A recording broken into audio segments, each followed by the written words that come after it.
What you need in the building. And we're going to go with another video. How's everybody doing today? Blessings and peace to everybody. Much love to everybody. And I want to discuss this new era we're in. I feel like I need to talk about it a little bit. So we're going to talk about it a little bit. And, Teofimo Lopez talked about the takeover. He talked about the takeover. And the takeover, as I see it right now, which is a very flashy topic, but the takeover, as I see it right now, is an interesting one in the sense of this. Okay, I'm just gonna be moving around while I'm talking. Okay, it's changing of an era. It's changing of a time. See, Lomachenko, Canelo, even they're transitional guys actually. They're transitional guys out of the Mayweather era to this new era that we just Teofimo Lopez basically burst the door down on. Canelo was supposed to do it. Canelo was supposed to be the one to transition us into this new era, but he failed to do it. Okay, but Teofimo Lopez just bust the door down on this new era. Now he called it a takeover.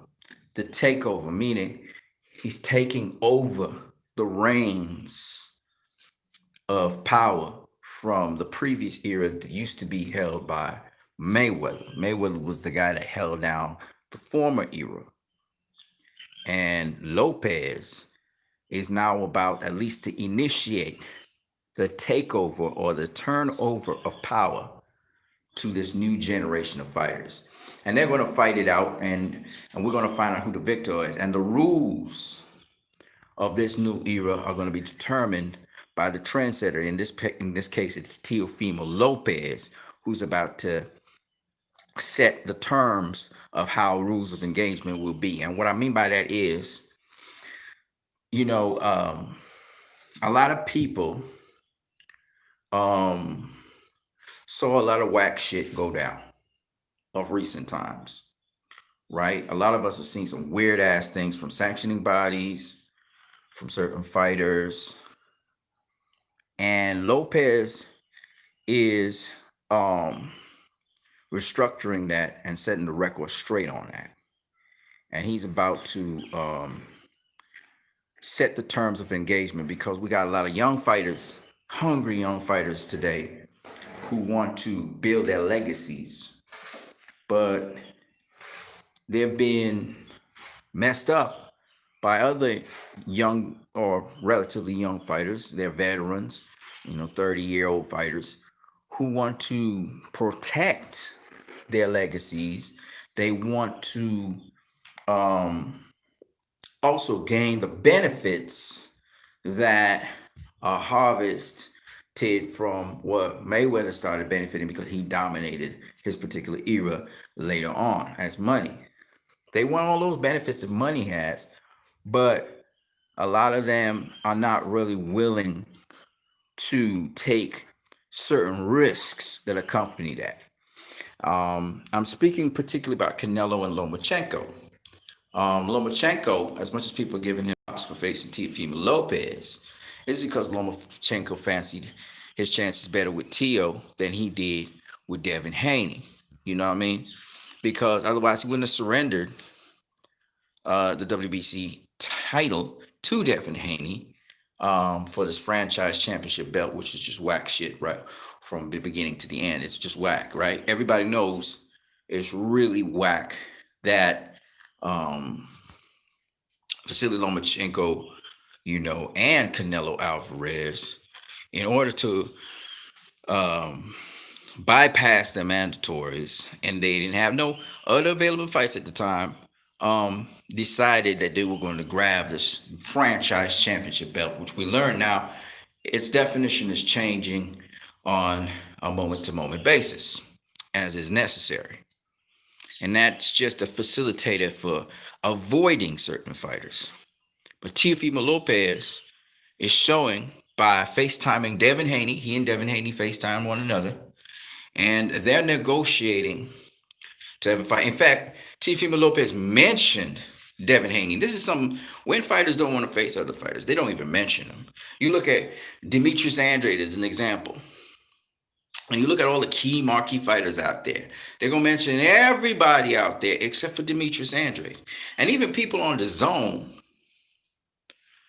have been mentioning every single fighter out there, but they will not mention Demetrius Andrade, right? He's never in the conversation.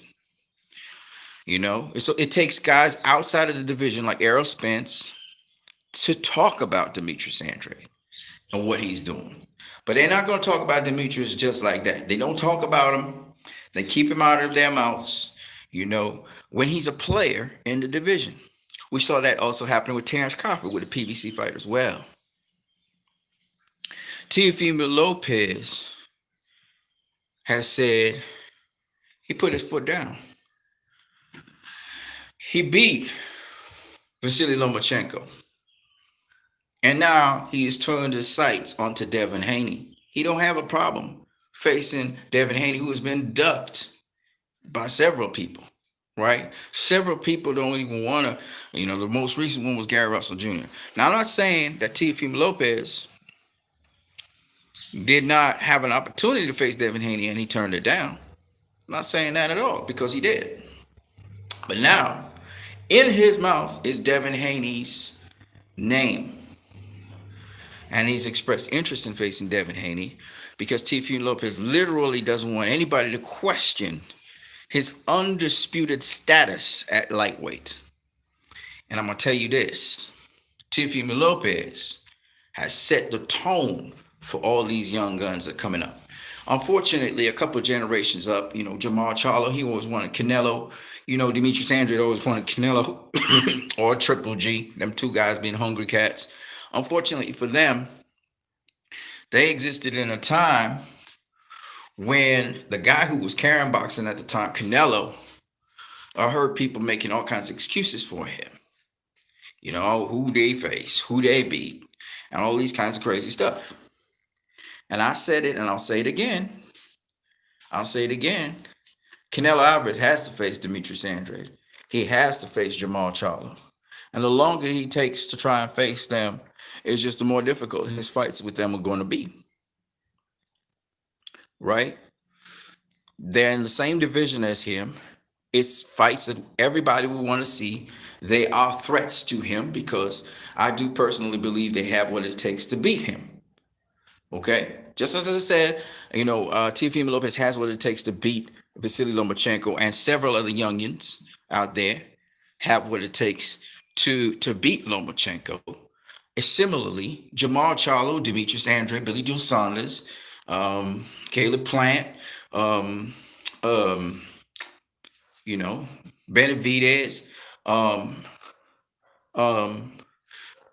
Callum Smith. Now, let me make it abundantly clear. There is a hierarchy to who I think would have better chances against him. I don't think that David Benavidez, as much as he's big and large, has size, and he throws a jab, I don't think he'd be as much a threat to Canelo nor Callum Smith as a Billy Joe Saunders, who has all-around game. It's a southpaw. As Demetrius Andrade, who has all-around game, is a southpaw. An excellent boxer. And now Jamal Charlo, who's shown me he don't just have outside game, he has inside game too. And he can handle himself on the inside, and he has certain tools he uses on the inside to handle guys. And he's very unique with those uppercuts, particularly on the inside. And he's strong. Then you have Dimitri Bivol. You have the BWF at 175. At 168, like I said before, Billy Joe Saunders. Caleb Plant also has all-around game. He a little bit, he's not, everything's not all there yet, but he has the tools. They have the tools to beat a Canelo. This is the important thing you have to understand. I'm talking about fighters who have tools that allow them to beat Canelo. I'm not saying they would beat Canelo, but I'm just saying they have the tools to do it. That makes him a threat. All right. And so those are mostly the guys that Canelo that have to. And the thing about it is, what disappoints me a bit is that Canelo's, I mean, he's been facing some very good fighters, but the Rocky Fielding fights, I never dig those. Liam Smith's fight, never dig that. I can understand the Julio Cesar Chavez Jr. fight, even though it was at a catchweight. But Julio Cesar Chavez wasn't performing at the time. But everybody wanted to see Chavez Jr. versus Canelo. It turned out to be less than what people thought it would be because on Julio Cesar Chavez Jr.'s part. But again, how much of that was Canelo doing that to Julio Cesar Chavez Jr., right? But still, at the same time, what I'm saying is, in this transitional period between the Mayweather era and this present time, there was a acceptance of the fact that they called it the business of boxing. There was an acceptance of the fact that you didn't have to face the best. You had to face the most profitable or the guy you could. In other words, they were making excuses for people ducking people. They were making excuses for people ducking people. And boxing's always been financial, but the best versus the best at a certain point, and I'm not talking about all boxing because we had a lot of the best versus the best, right? We had Tyson Fury versus Deontay Wilder. We had Tony Harrison versus Jamal Charlo. Just up to recently, we had Jamal Charlo unifying with the Jason Rosario. We had Derevanchenko versus Triple G, and so on and so on and so on, right? So we had a lot of good matchups. We had lot of good fights. We had guys who faced guys that they actually ducked over.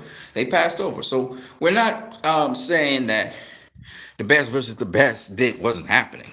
Okay, I'm not going to be a hypocrite and say that. But at the same time, there wasn't by the boxers that pressing for the best to face the best. We didn't have Crawford versus Errol Spence. We didn't have Deontay Wilder versus Anthony Joshua. We didn't have, even though there was talks of it, we never had Canelo versus Jamal Charlo or Demetrius Andre. We never had Triple G versus those guys either. Okay, he at least stepped up and he faced Derevanchenko, but he didn't step up and face those cats. And Triple G had opportunities to do so both times, right? And then we have these cats who just being avoided, like Terrence Crawford being avoided. We've had Demetrius Andrew being avoided, and so on and so on and so on, right? Guys who in the division, they're there, they're present, they're talking, but nobody's taking them up. There's no traction. The media is not even trying to cover them. And Dillian White was being avoided, right?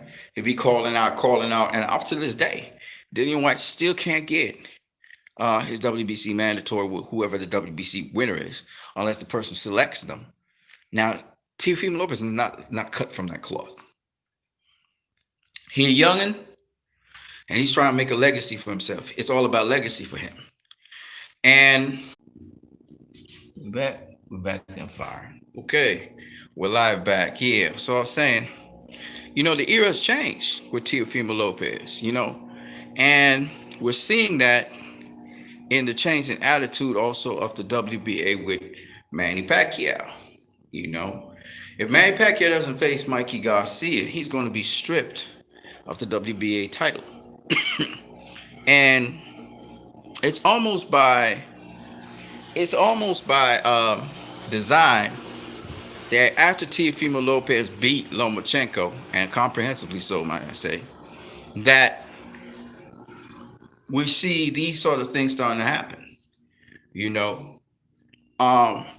I think with Pacquiao being the WBA super champion and the WBA wanting Manny Pacquiao to represent them, him going to face Conor McGregor would have been somewhat of probably a poor representation for them. They didn't want no champion facing some MMA fighter, So I guess that was one of the reasons. But I think also Teofimo Lopez is setting the bar, for everybody now on who you're supposed to face. And I like how Teofimo Lopez talked about Mayweather as well, coming up as Pretty Boy.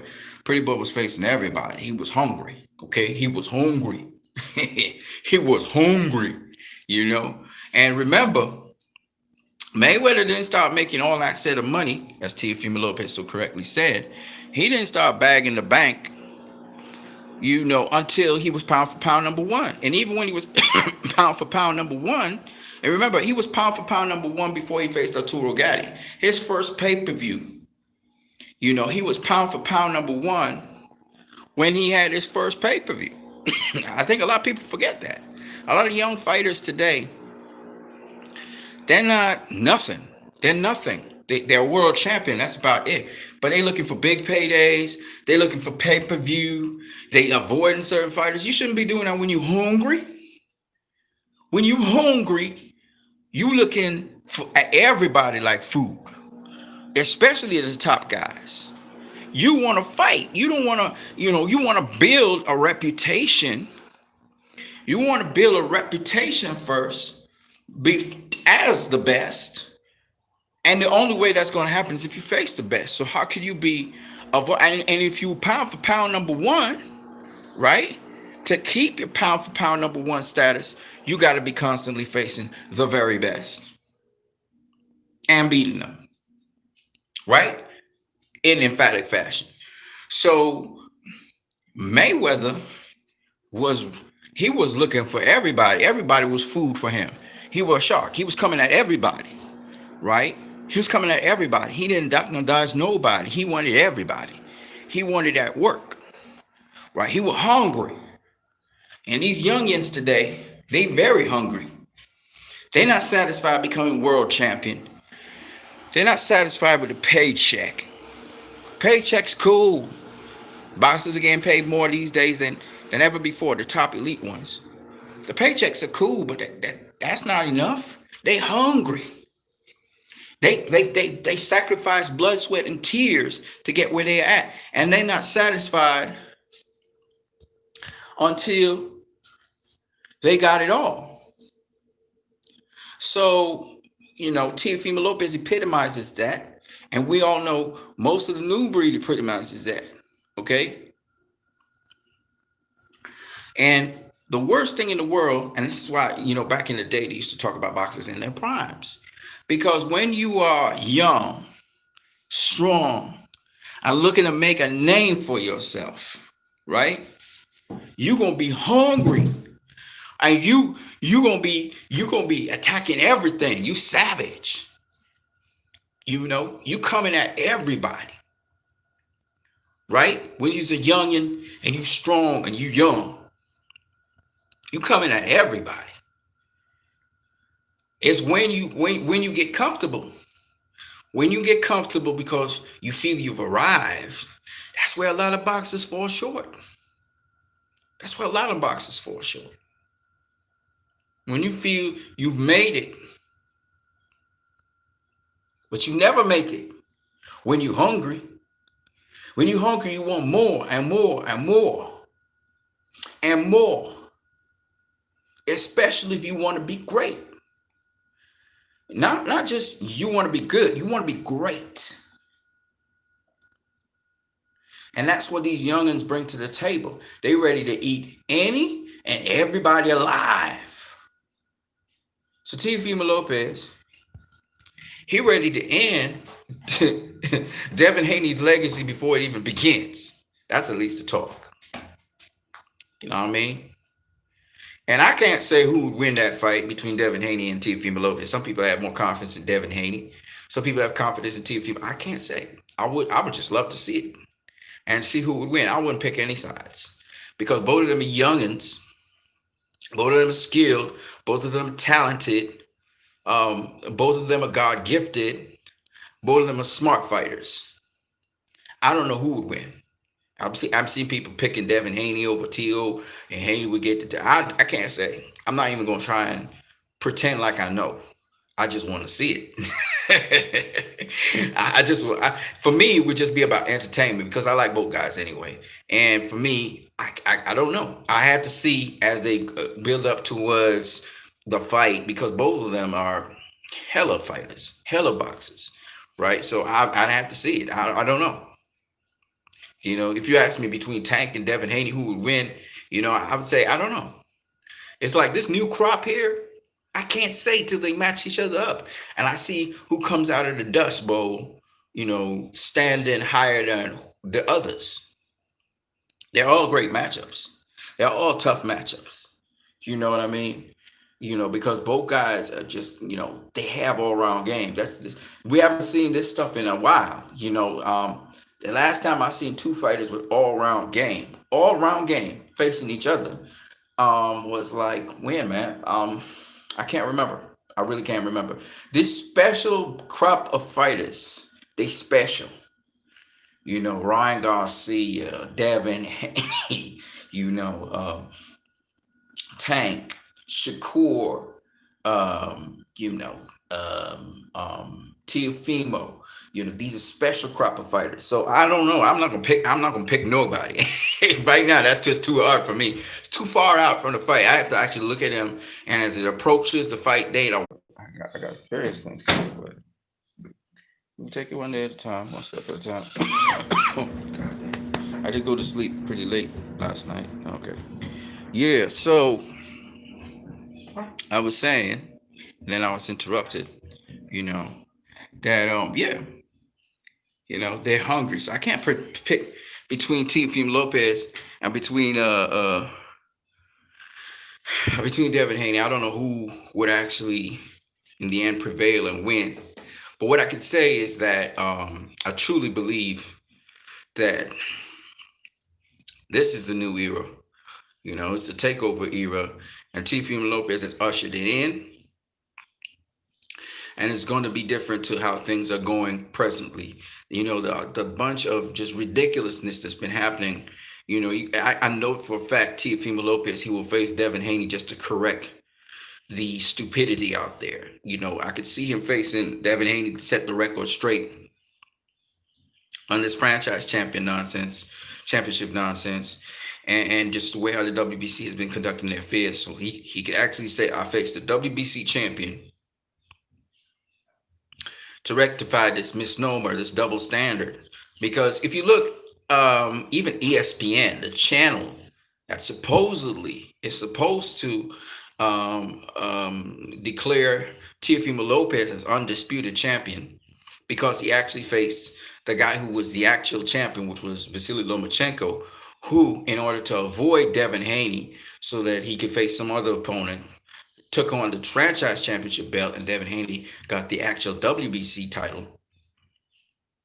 As a result, Devin Haney has the WBC title, and what Teofimo Lopez has is the WBC franchise title. And in my personal opinion, that is not a well-defined title. And I really truly believe, now who you face and who you beat supersedes all that nonsense, but I truly believe that the WBC needs to get rid of their franchise belt, get rid of their franchise title, and just keep the regular title there.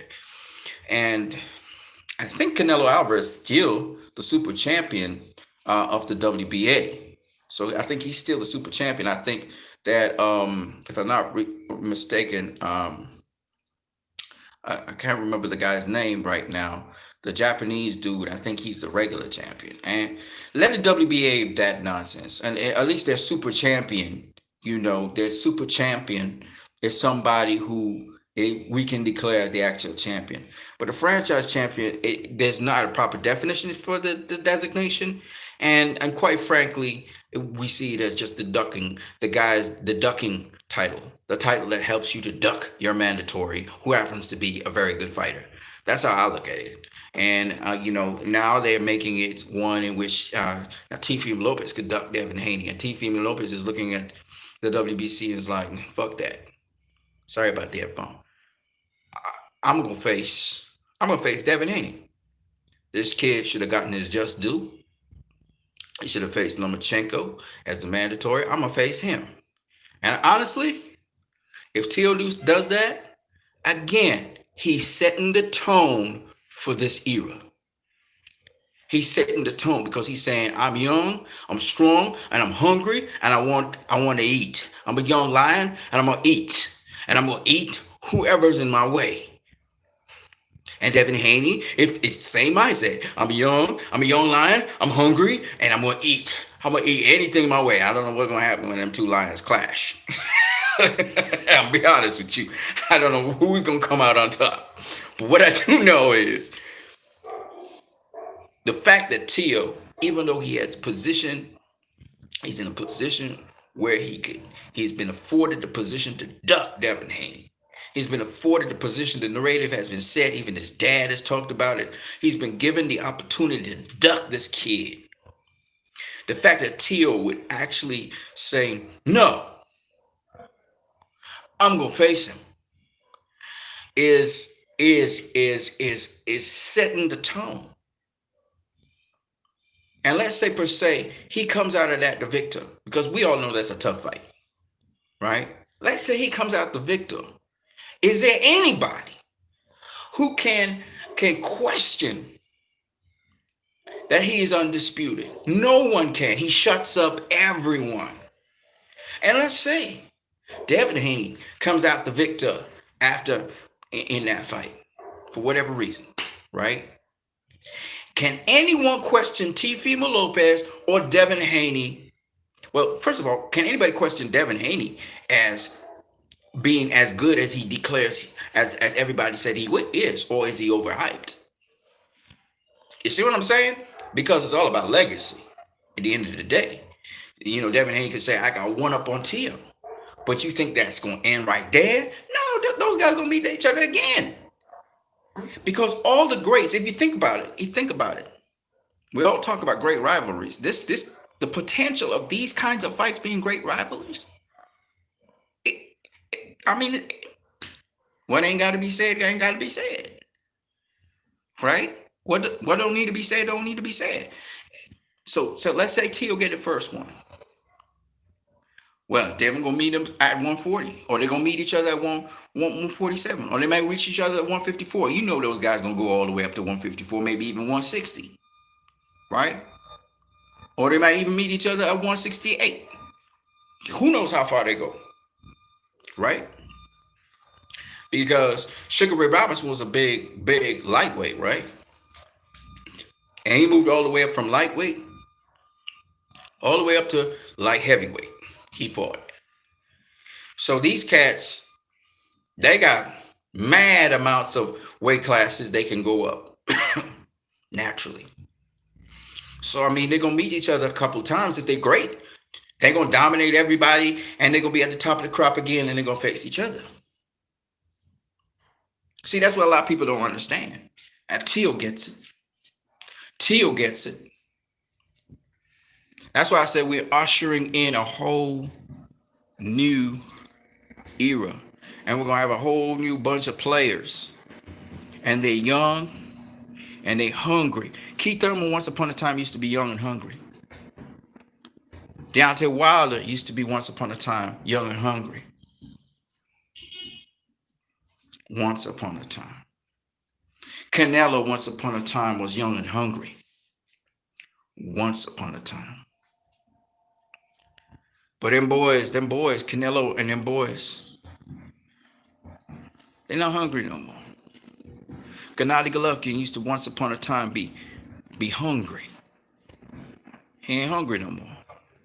One of the props I give to Lomachenko is, but he didn't have no choice because he wanted to collect all the belts anyway. So he didn't have a choice. If he could have gotten Richard Comey, and he was rooting for Richard Comey actually to beat Teofimo. He thought Teofimo was inexperienced. If he could have gotten Richard Comey to unify and become undisputed, that shit would have been beautiful. You know, because this is what happened. He ducked Devin Haney to get the franchise belt. Teofimo Lopez at all that time was not the IBF champion. It was Richard Comey. For those of you who forgot.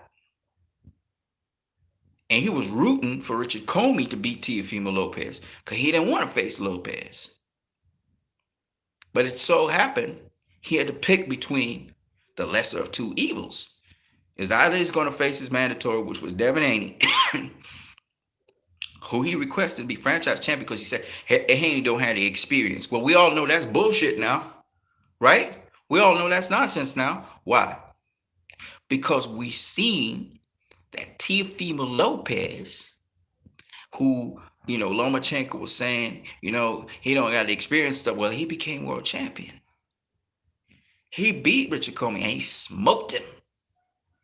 He smoked him.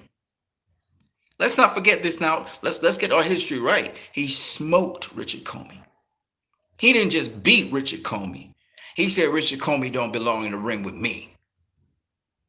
And he proved that point by outboxing Lomachenko. Right? He proved Lomachenko not on my level either. I'm sorry, Lomachenko, but you're not on my level. You're not on my level. Now I hear people saying, I see it, but I'm gonna do videos on that. Shorter videos on this. We've been going for 35 minutes. I'm gonna do something shorter than that, short and sweet. Cause I don't. Shout out to Boxing Wave. I haven't talked about Boxing Wave in a long time. Shout out to Boxing Wave on his analysis. He realized exactly what went down in that fight, without talking too technical. But he got it. Boxing Wave got it, and Boxing Wave was rooting for Lomachenko. Boxing Wave thought Lomachenko was gonna win the fight. Shout out to Showbiz the Adult. Showbiz the Adult was rooting for Lomachenko. Showbiz the Adult put his money where his mouth is on Lomachenko. That's why I never really said much to Showbiz the Adult, because I didn't put no money on nobody. So I just added, this man bet. This man put money where his mouth is. And when you put your money where your mouth is, I respect you, because listen, I'm not really a betting person, so I don't bet. But the one thing I want to say is, when you put your money where your mouth is, you have a right to say whatever you want to say. But I'm going to check you. I'm going to correct you. I'm going to correct you if you're saying the wrong thing. But once you put your money where your mouth is, you have made an action. So therefore, I shouldn't. It's not just all about talk. So anybody who starts clowning a guy who lost a bet, and y'all clowning the person put down money on something, y'all look like clowns. You can't be clowning people who put down bets, because they put their money where their mouth is. They believe certain things and they invested in it. So y'all shouldn't be clowning a person who put down their money. Now, if they was clowning people while they was putting down their money, right? If they was clowning people, then you can clown. You're free to clown them back, because they decided to put their money where their mouth is. Yes, and we didn't. But now you lashing other people because you feel you right. No, that's totally different. It's fair game, you know what I mean? But Teofimo Lopez is ushered in a new era. An era where people are not looking to duck or dodge each other in any way, shape, or form, and have the fans try to defend their ducking and dodging. All right? One of the people who I sort of don't really like in boxing, and y'all know this, I publicly said it, is Triple G. Right? I publicly said I don't like how people overhype this guy. I don't like how people try to create a reality that he beat this fight or he beat that fight, when he did not beat anybody. Okay? I will say it, I'll say it again. He never beat Canelo in the first fight. Adelaide Bird's scorecard, I back it 100%. Adelaide Bird's scorecard was right. I saw, just to bring the point across, the same thing with Lomachenko. I heard a lot of people say this was a close fight. It was not a close fight. Right? Lomachenko alleges now that he's been robbed. He's saying he's been robbed. I saw Angus, his manager, go up and talk about Julie Lederman's scorecard, which I can defend. Because even Teofimo Lopez, his father, and Teofimo Lopez himself thought they whitewashed Lomachenko. I can easily defend that scorecard. I can't defend what Andre Ward had with round 2. I can defend Andre Ward's scorecard for the most part, because for the most part his scorecard is correct. except for round two. There's no way in hell, and everybody else will agree with me, that round two went to Lomachenko. That did not happen. And Boxing Wave confirmed it. Showbiz the Adult confirmed it. The only channel which has been talking this kind of crazy stuff, and I was looking at them like, what are you talking about, man? It's Coach Anthony's channel, because apparently not Coach Anthony, but the guy who works with him, the boxer, he big Lomachenko fan. Obviously he is, because he's not looking at the fight straight. There's no way Teofimo Lopez controlled round two. He landed the majority of punches in round two. Lomachenko does one little flurry at the end of round two, and he gets the round for that? Oh, hell no. Hell no. What, he stole the round? That's what you're saying? No, I'll tell y'all what really happened. What really happened was y'all was expecting Lomachenko to show up and to do his thing. And so when you saw a glimmer of that, you gave the round to Lomachenko. There's no way in hell Lomachenko won round two. And no way in hell, Coach Anthony, I love you to death, brother, and you teach boxing and all that, he won round four. Go back and watch the fight, because he did not win round four. Okay? You could make a case that he won round eight, because he did some good little flurry work. You know, he did little flurries, that not a lot of power on it, but a lot of speed. He did a lot of flurry work that was kind of boggling Teofimo Lopez, and he snapped his head back with a couple of really nice sharp jabs. I'll give him that. You know, but Teofimo Lopez also did some good work in round eight, and he did some savage work in round nine. Now I gave him round eight, and I didn't give him round nine. But round nine was really, Steve Weisfield's scorecard was actually better, because Steve Weisfield actually gave him round nine, not round eight. That is Teofimo Lopez. Lomachenko got round eight, which really, honestly speaking, it really is more round eight. But then some people say round eight and round 11. That was Lomachenko's round, and round eight was a better round than round 11. There's no way round eight was a better round than round 11. Round 11 was bar none a Lomachenko round. It was at the end, about the final 30 seconds of that round, that Teofimo Lopez actually did something. And I can say that because I understand boxing. I understand what I'm seeing. I'm understanding what I'm seeing, so I know exactly what I'm seeing, right? So I can actually correct the experts. Andrew was an expert in boxing, no doubt about it. But there's no way in hell, Andrew Ward, I don't care what you say, that Lomachenko took round two, and you know this. If Lomachenko didn't take round two, then guess what? At Teofimo Lopez, and you score it, you actually score according to all three judges, because all three judges had rounds 1 to 6 for Teofimo Lopez and round 12. All three judges, which tells us that undisputedly, there's no dispute in this, rounds 1 to 6 and round 12 were Teofimo Lopez rounds. And that undisputedly he won that fight by a minimum 7 rounds to 5. So there was never in any kind of shred or doubt did Teofimo Lopez draw that fight with Lomachenko, or Lomachenko won that fight. There's no way ever that Lomachenko could have won that fight. Not according to the judges, not according to most people.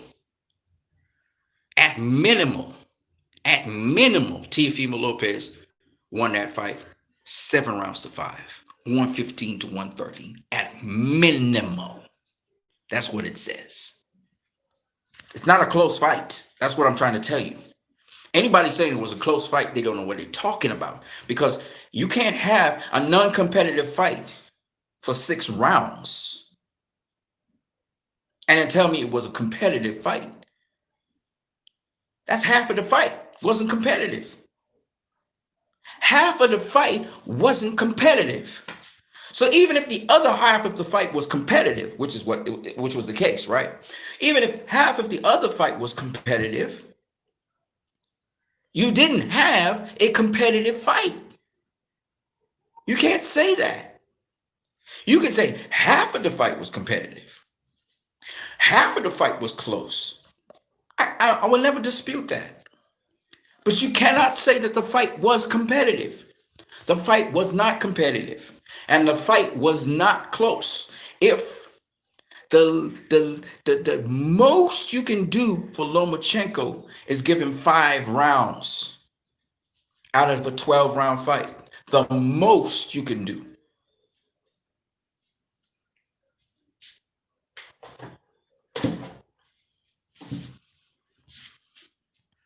Right? So it was never a competitive fight. So anybody telling you this fight deserves a rematch or this fight was competitive is lying to you. They are lying to you. So I'm not even going to engage that. I have videos that engage that. So Julie Lederman is actually more accurate about this fight than Andre Ward is. It's just what it is.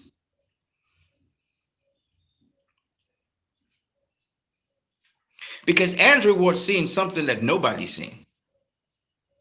Just a few Lomachenko influenced people who are in awe of Lomachenko and what he does in the ring.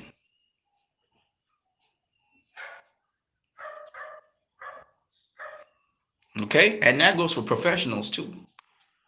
Because they can't make sense of the fact that Teofimo Lopez outboxed Lomachenko, outthought Lomachenko, outplayed Lomachenko. They still can't factor that into their mind. I heard a guy say, man, this is crazy.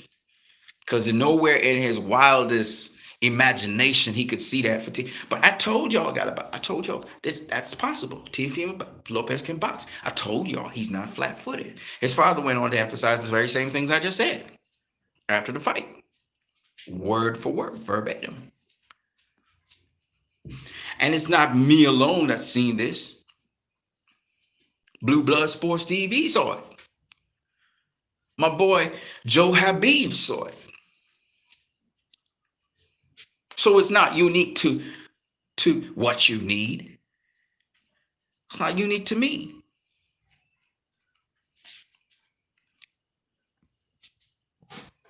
Okay. You know who else? Trilla saw it. I just subscribed to Trilla's channel. I know Trilla from a while back. I know him by another name. He saw it. Right?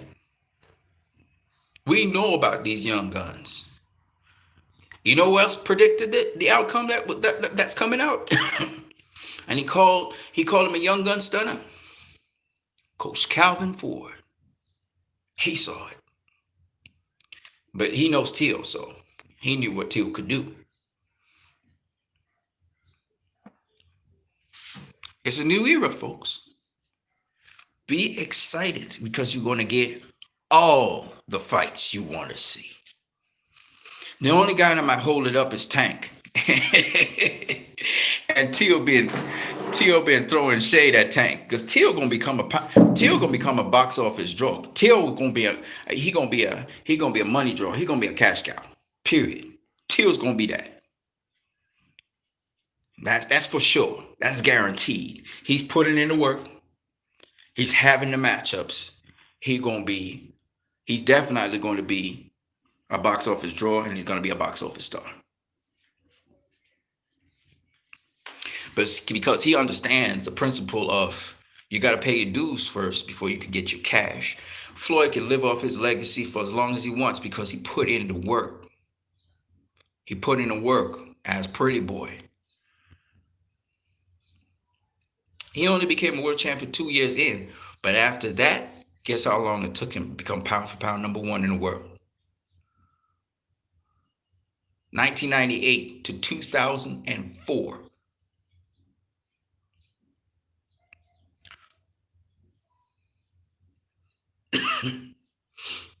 Right? 7 years. It took him 7 more years to become a cash cow. No, sorry, 7 more years to become pound for pound #1.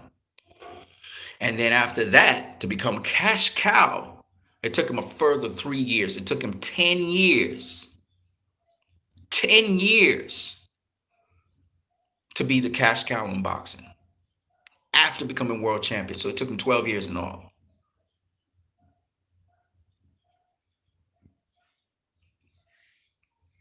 All right.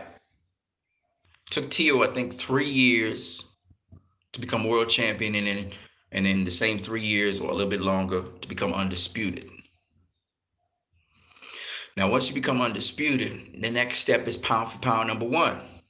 But he's made a huge stride, a bigger stride than most, because he faced the guy who people considered pound for pound top five. Was considered pound for pound top five. Now, I wouldn't put him in pound for the first three. I wouldn't put him first three pound for pound. Lomachenko, I had him probably around four. And the reason was because he was getting touched up in his fights. Okay, he was getting touched up in his fights.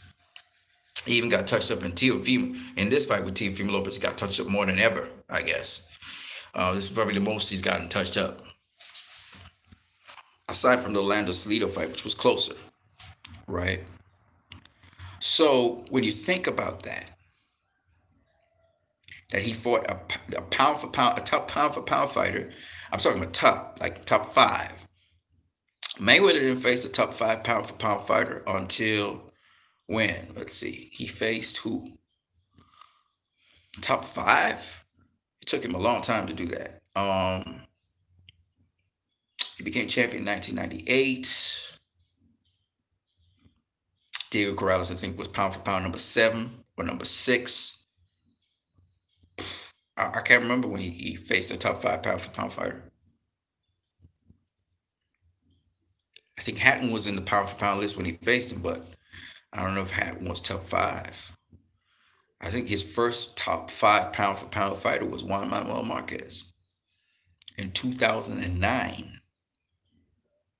Yep, 2009. I don't think he had a top 5 pound for pound fighter before that. In the latter end of his career, when he was out of his prime. Yeah, yeah. So Tio's way ahead of Floyd with respect to that. Okay. And Tio made that top pound for pound fighter look like he was just ordinary, right? He had the pound for pound fighter selling out to try and get to him and try and fight him, right? Now, don't get it twisted. Lomachenko was trying to stop him, and he really made a great effort of doing that in the 11th round. And it was gaining momentum and stuff, but it was still tactical. The 8th round was tactical, 9th round was tactical. You got a couple little licks in there, 8th and the 9th. But Tio still was landing majority of stuff, putting heat on him. 10th, he turned it up again. He had his little moments, but the 11th round, man, the 11th round, he really put great effort in it. Hurt Tio to the body. The referee jumped in, which was kind of stupid. The referee kept on jumping in once somebody got hurt. But he had some momentum going, and I mean, but by the end of the 11th, the tables had turned, and it was Tio putting leather on him. But Lomachenko represented. He showed why he's Lomachenko. He showed the heart of a lion. He showed the heart of a champion. That's why I can't tear this guy down. I mean, he's taking the loss really bad, but I can't turn Lomachenko down. I got a lot of respect for the kid. Got a lot of respect for the guy. You know, his regiments, his training, his dedication, his discipline. You know, but he came up short. He came up. I mean, he came up short. Like he came up short. And it's a good thing Tio didn't knock him out. That was also nice that he ended up at the end of this fight with some integrity. He could say he was robbed. He could say whatever he wants now, right? Um, but I respect Lomachenko. Even before all the hype on him, when Jim Lampley and they was just kind of bypassing him, looking at him, I had a lot of respect for him because to me he had the school of thought that what Lomachenko did was he validated what Floyd did. He validated what Floyd did in a format where nobody was really paying attention to him until he started stopping people. and people started quitting. I think the Nicholas Walters fight started getting people's attention about him.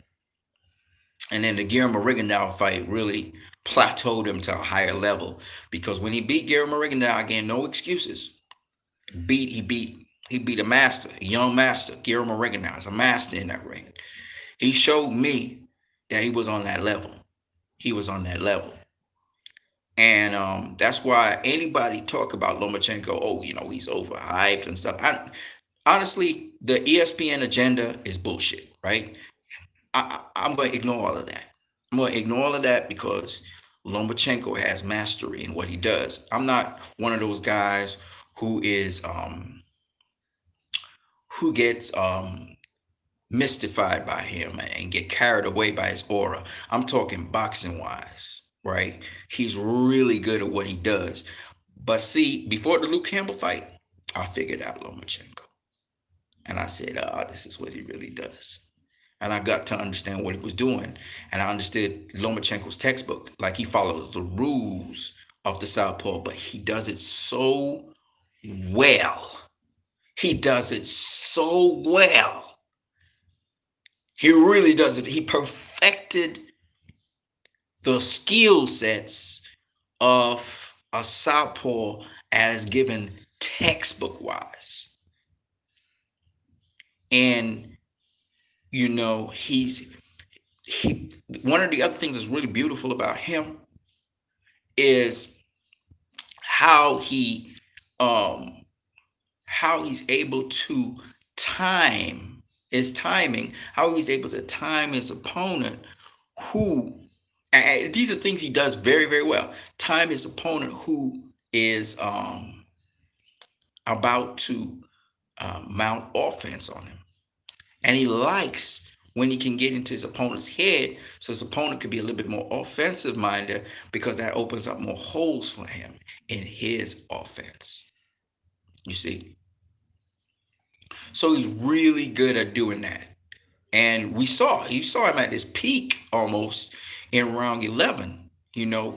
Of course, Teal was trying to tire him out and get him to throw a lot of punches, but he confused Teal at a certain point. Teal didn't know where he was, and Teal wasn't using his lead hand to control Lomachenko. He started doing it, but he was taking a lot of punishment in round 11. And Lomachenko, and you could say what you want. Those punches, you could say that he wasn't throwing a lot of heat on his punches in terms of trying to, torque them and turn them through. But that was a accumulation of punishment in round 11 until it was just well conditioned to be able to handle that, and then he had his size. His size was allowing him to sort of handle that because he got hit flush with a couple of good shots, and I mean solid shots. And that body shot was a significant shot. If it was some other opponent, Lomachenko would have put him down. Would have put him down. But new breed, baby, and young. He's a youngin. He's hungry. He's new breed. Dug deep. Turned the 11th round around and was taking the fight to Lomachenko because after you expend all that energy, now you got to regroup and you got to suck it back in so you could have the energy to finish. And Lomachenko was faded, and that accumulation of punishment to the body, baby, that accumulation of punishment to the body, that body work, all that investment in those earlier rounds started paying off. And Teofimo Lopez came back like an avalanche. And he started breathing fire like a fire-breathing dragon now on Lomachenko at the end of the 11. And what saved him? The bell. The bell saved him. Right? And he took that same momentum in the 12th. And Lomachenko tried to do something. He tried to push Teal back. But man, that left hook in that 12th round, he 2 times he hurt Lomachenko, and everybody saw it. Andrew Ward, Joe Tessitore, everybody saw it. Everybody saw when he hurt him with the left hook. First it was the body shot. He hit him a body shot, and he doubled over, and then later on in the round he caught him with that left hook, froze him up. And as strong as Lomachenko looked, man, he started ragdolling him. Right? Lomachenko had the presence of mind, put his head down and butt him. Because he was like, I ain't going out like that, Joe. I loved it. I loved it. He was like, I ain't going out like that, son. You gotta love, you gotta love boxing, man. You gotta love boxing. He drew, Lomachenko drew first blood, and the ref stopped the fight. And Timothy Bradley was like, "Are you kidding me?" That referee took the steam out of some great moments in the fight. That referee would just stop, and, you know. It's so funny to me, man.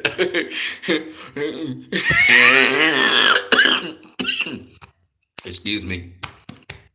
Ooh, reflux and everything. Oh my God.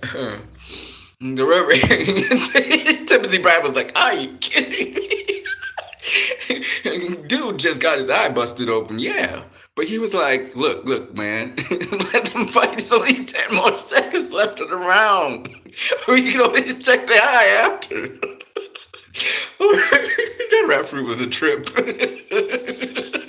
Just as the momentum's about to shift in the fight, the referee just come in. It's so funny to me.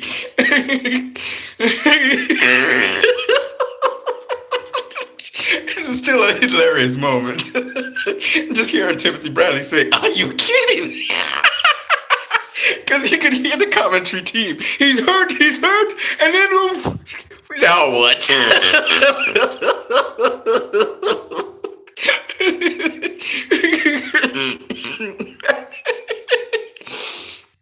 Timothy Bradley, because you hear the commentary team, and you know it's like a choir, right? It's a crescendo moment. And they're like, and he's hurt, and he's hitting with the right and the left, and then now what? The referee comes through. It sucks out the life out of the moment. And then you hear Timothy Bradley yell out in the background, "Are you kidding me?"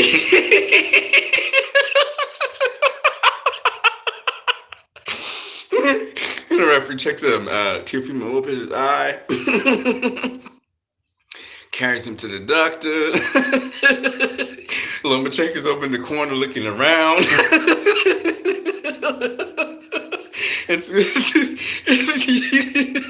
One minute they're killing each other, next minute, you know, there's nothing. It's funny. It's hilarious, man. You gotta love boxing, man. You gotta love boxing. Yeah. Oh my God, it's so funny.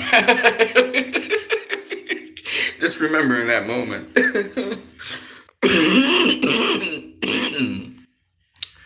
Whew. Oh yeah. So anyway,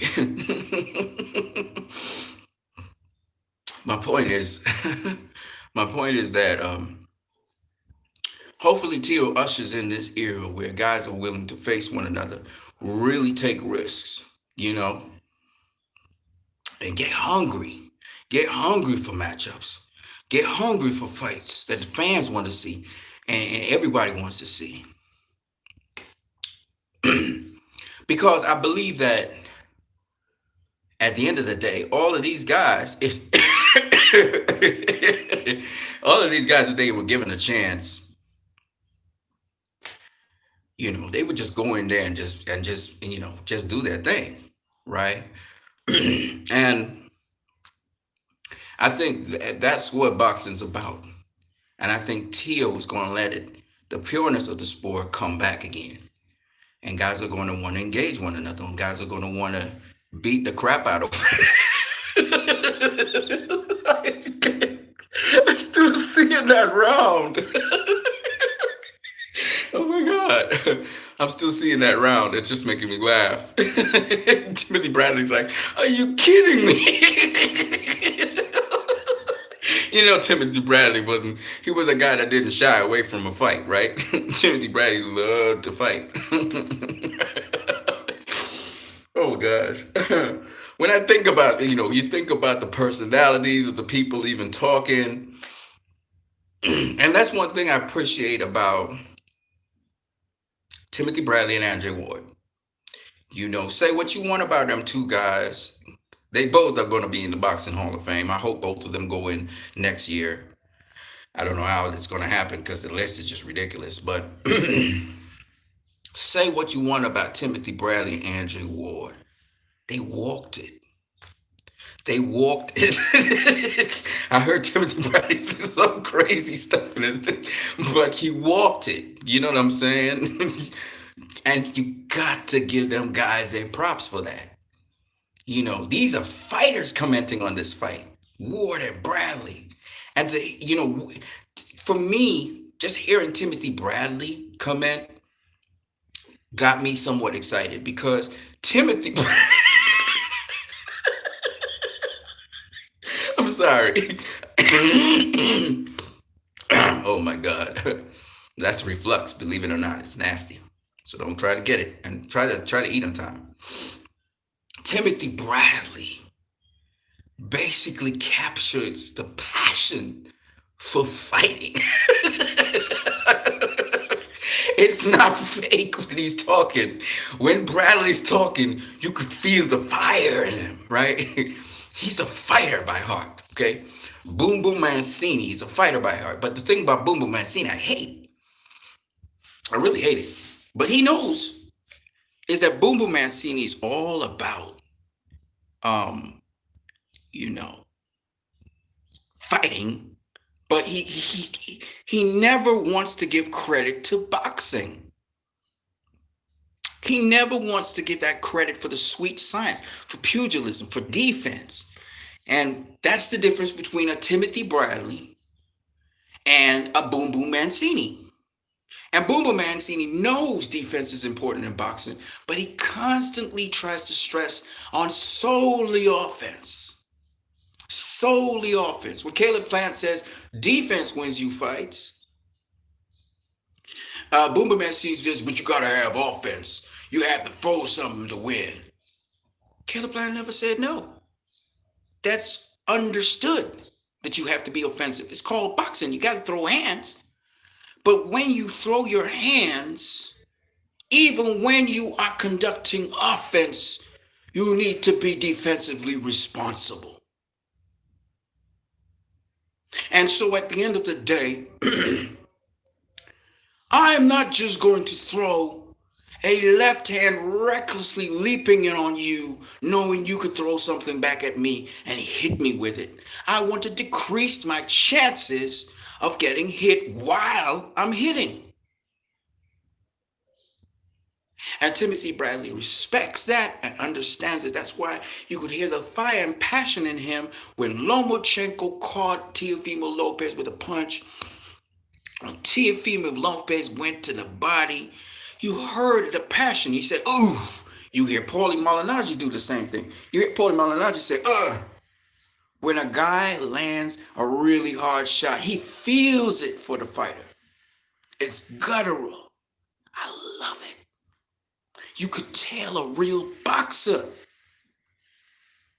You could tell somebody's been there, who's not on agendas, who understands the all-round game of boxing, the defense and the offense of boxing. Because boxing is very important to understand. Boxing is defense, but boxing is also offense. There is a balance. But a lot of people out there stress only on the offense.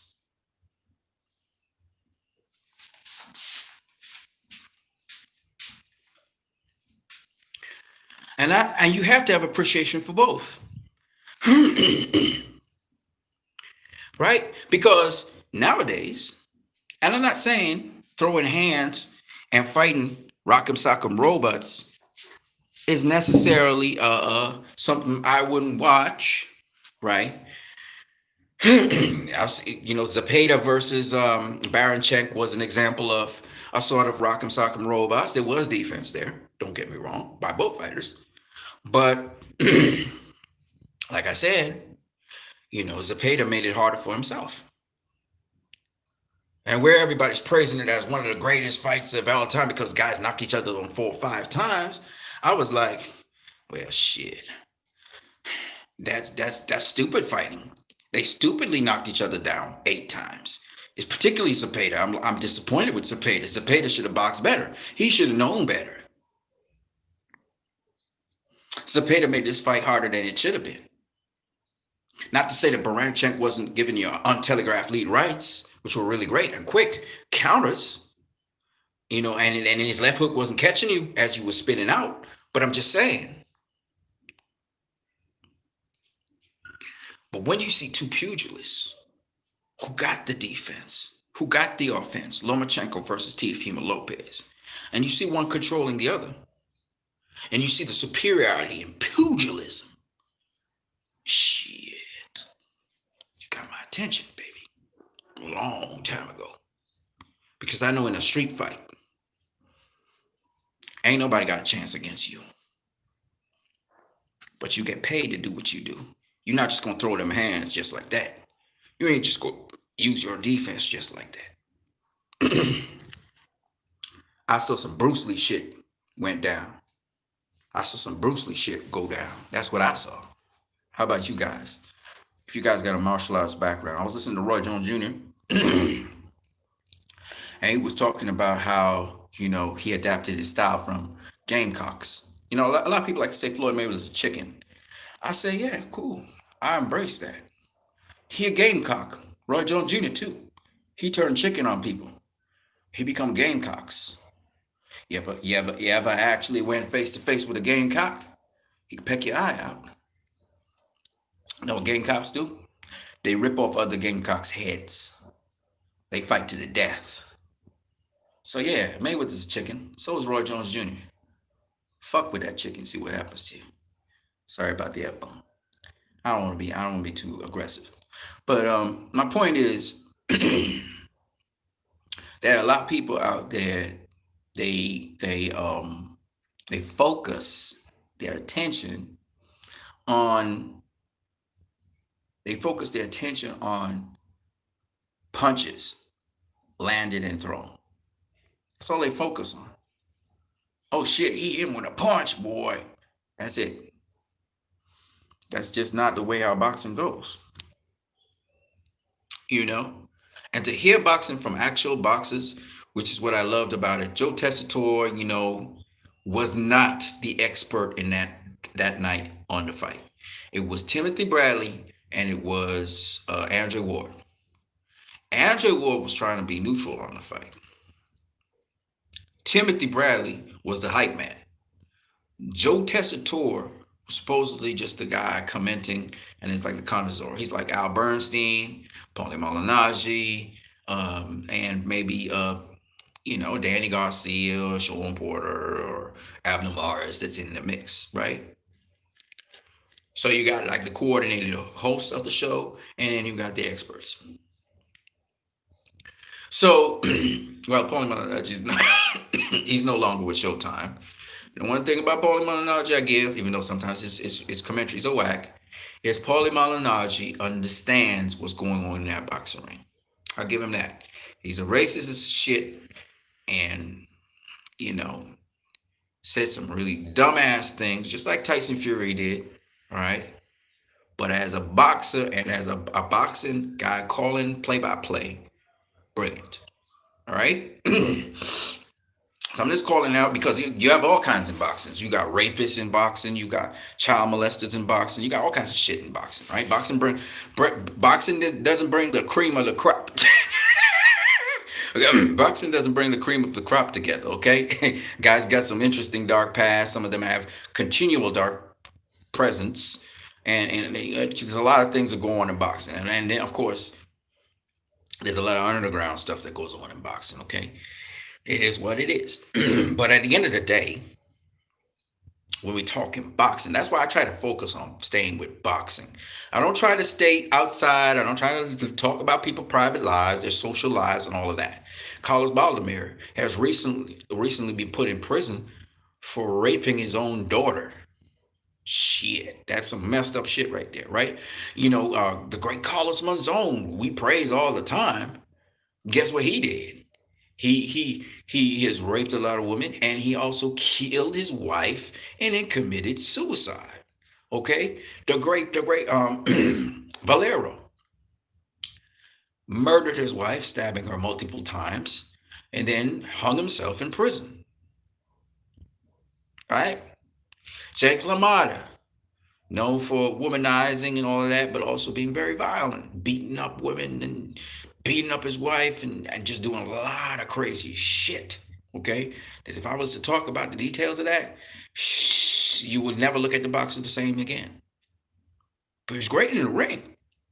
He was a bull. He was a beast in the ring, but he was also a beast outside the ring. And just to throw this in for some people out there, you know, Javante Tank Davis was talking about that in an interview with, I think it was Showtime, with George Floyd's really good friend and the guy that resembles George Floyd, the basketball former basketball star, and also two basketball stars on Showtime. I think it was called I forgot what the program's name was, and they were saying that Javante Davis was saying, man, it's hard to deal with beating people up inside of the square circle, and then coming out the square circle and being this sort of acceptable, sort of almost normal kind of kind, compassionate person outside the ring. He said somewhat of a difficult thing, and the boxers today. The thing about boxers is this, right? The discipline, because you're beating up people all the time. That's all you're doing is punching and stuff. It leads you to be much more of a mellow person, because you get all that energy out of you, and sometimes you're tired at the end of the day and banged up anyway. So, but Tank was talking about how he had a childhood of always wanting to fight, and he would fight, fight, fight, fight, fight, fight, fight. And we're talking about a 5-year-old. He's 5 years old.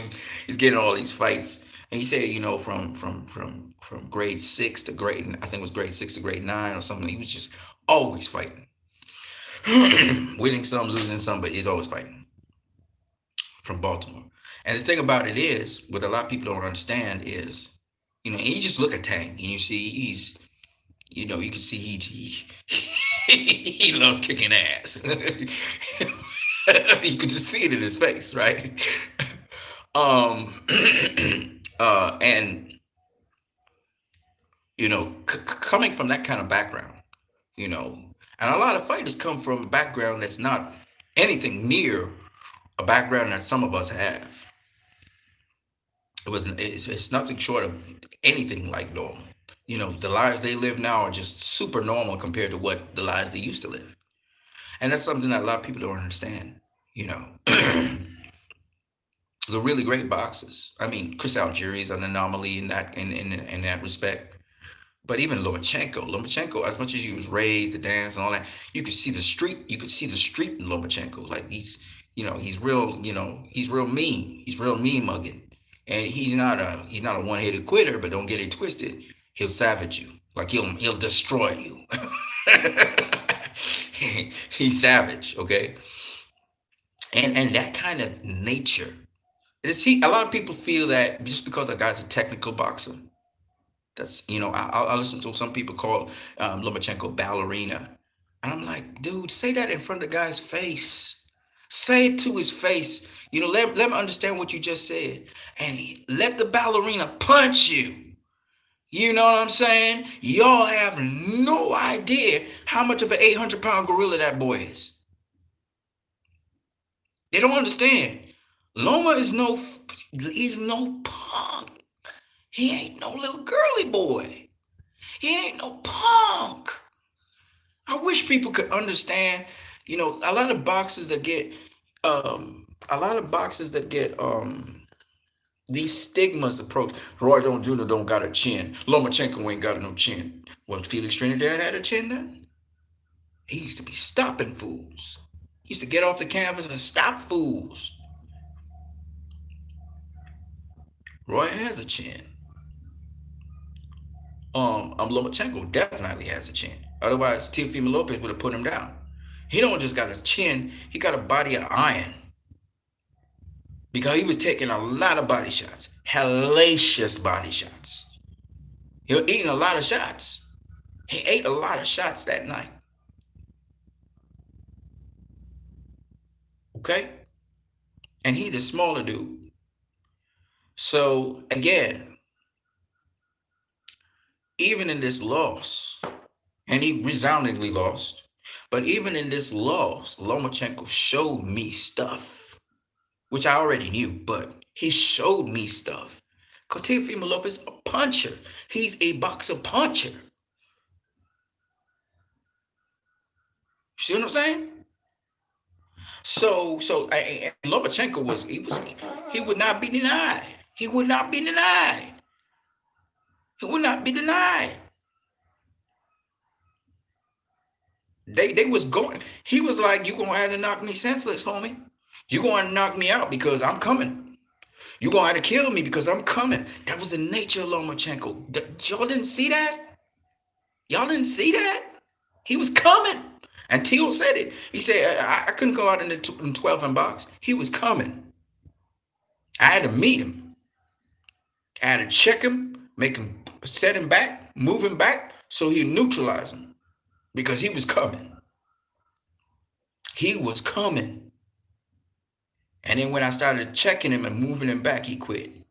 He saw when he gave up. And that's when Teal was about to knock him out.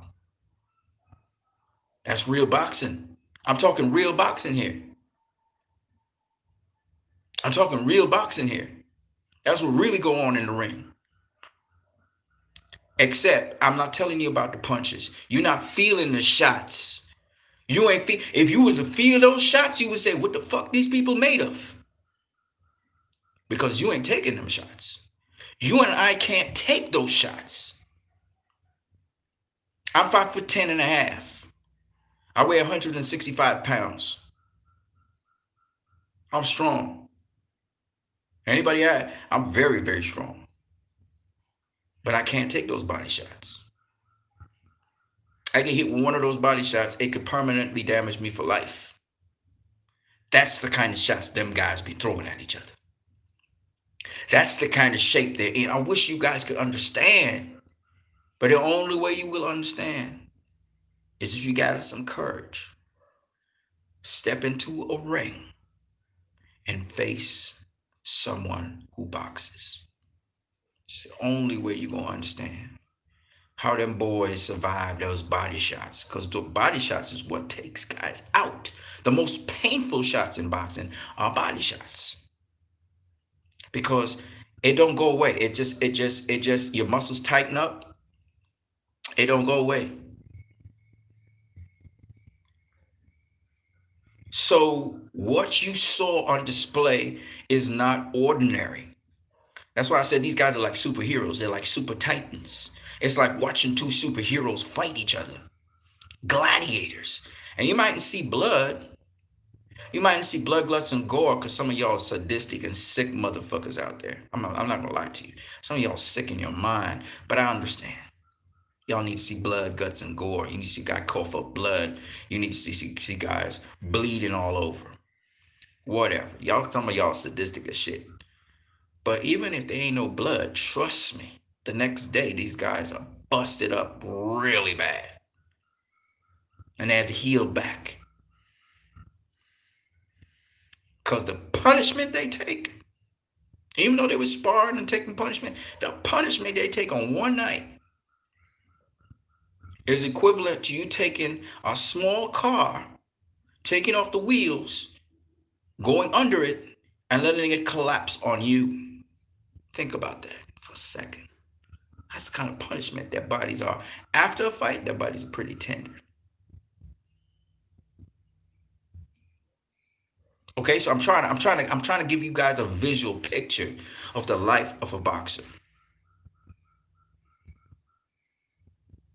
Because a lot of you don't understand. We be arguing and stuff as fans.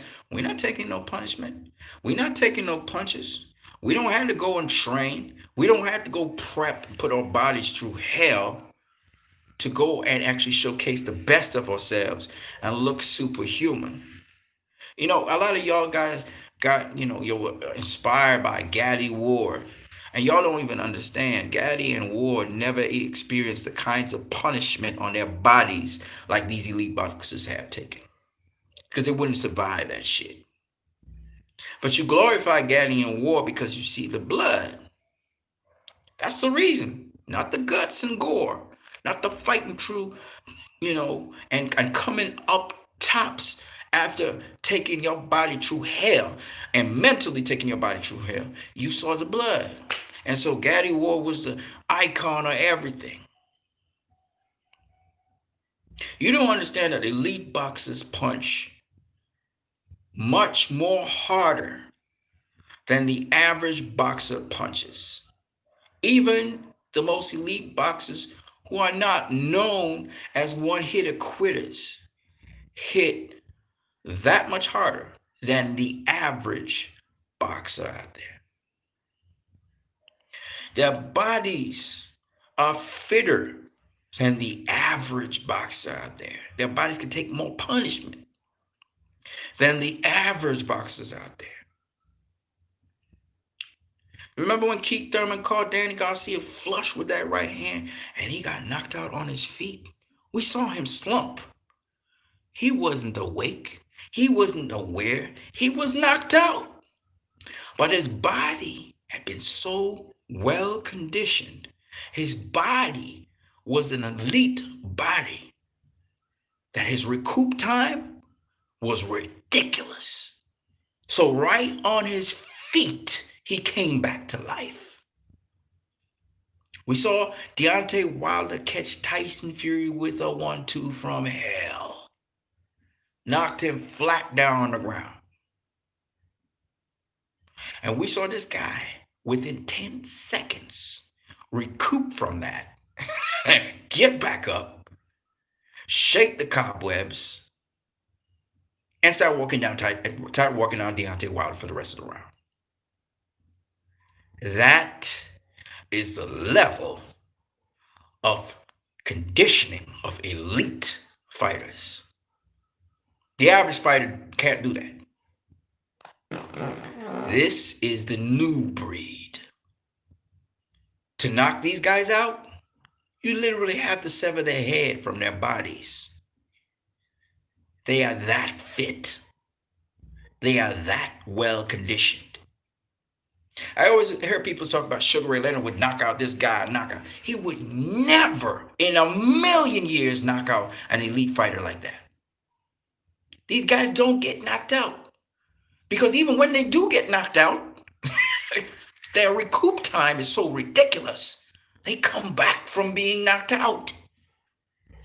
This is the level of fighter we have today. This is the kind of fighters we have today. They are superhuman. Jason Rosario was starting to become an elite fighter. He was beginning to. The commitment that these fighters have forged their bodies into. I'm going to mention Floyd Mayweather again. And Mayweather is just a tip of the kind of conditioning of these elite fighters today. Sean Porter's another one. He's the tip of the tip of the tip. But even before Floyd Mayweather, we had Shane Mosley. I'll never forget his first fight with Vernon Forrest. Vernon Forrest hit Shane Mosley with a right hand straight from Hades. With the message written all on it, death. Mosley buckled and Mosley hit the canvas. And we said, that's it. Vernon Forrest knocked his ass out. And that brother got back up from that. He's still groggy. He ain't fully recouped. But he got back up from that. And I was like, God. Damn. And he finished the fight. Now, some people say, maybe he was using steroids. Maybe. But it was superhuman. Ain't nobody on God's green earth could do that if they aren't ridiculously well conditioned. You could be using steroids, but you still got to be well conditioned to do that. You got to be. Steroids alone ain't gonna help you over that plateau.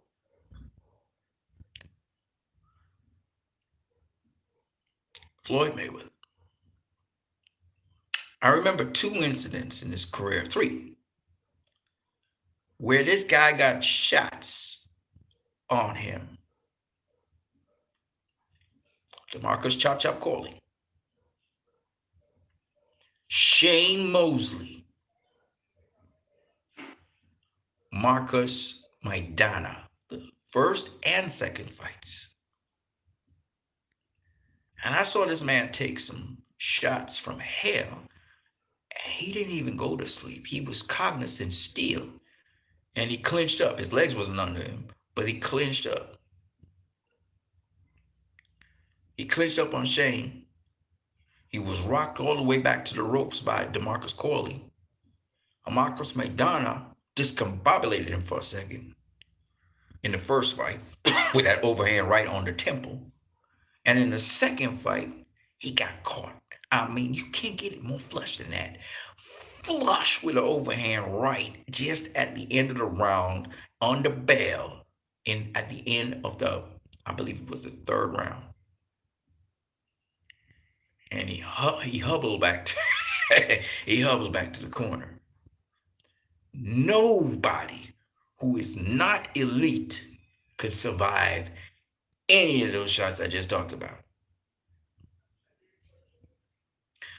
And then I remember, we'll never forget this, Sugar Ray Leonard versus Thomas the Hitman Hearns. Hearns hit him flush on the back of the ear with a right and knocked Sugar Ray Leonard down. Bam! And Sugar Ray Leonard was like trying to find his teeth or something on the floor. He was just looking at the floor. He sees hands kind of moving around, and he's fishing. He couldn't get his balance, and he finally got back up. Put him down again, a second time. Nasty right here. Put him down. Cool. Leonard got up from those 2 things and finished the fight, and finished it strong and hard with his overhand rights, rocking Hearns. Finished strong. You don't do that stuff without high level conditioning. Leonard was stopped in his very last fight of his career. He had never been stopped before that. Never.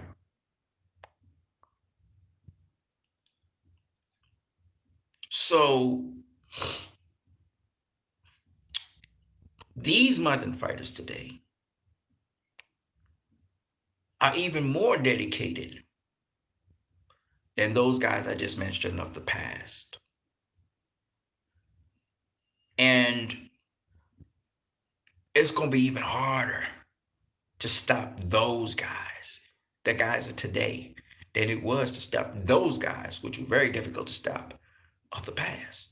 And I'm talking about the elite of the elite of the elite. Sugar Ray Leonard was a fitness freak. You know, after he had finished his career in boxing, he went into doing fitness stuff. And he would, formulate this unique thing where, fitness in terms of boxing. So he would have boxing moves and fitness. And up to this day, Sugar Ray Leonard is a fitness freak. That boy always keep himself in shape. You look at Sugar Ray Leonard, always in shape. Always in shape. You know what I mean? But he's a smart guy. He ain't trying to take no more punishment. He learned his lesson after Hector Camacho. He's like, no. Not even exhibition. Sorry, man. I'm very sorry. Not trying to get hit by nothing. You know what I'm saying? And I like how the PBC is honored Sugar Ray Leonard, the Zone is honored, has him broadcasting things. He sometimes say some weird ass shit, but I like how he is. I'm glad that they keep an icon like that alive and around the sport.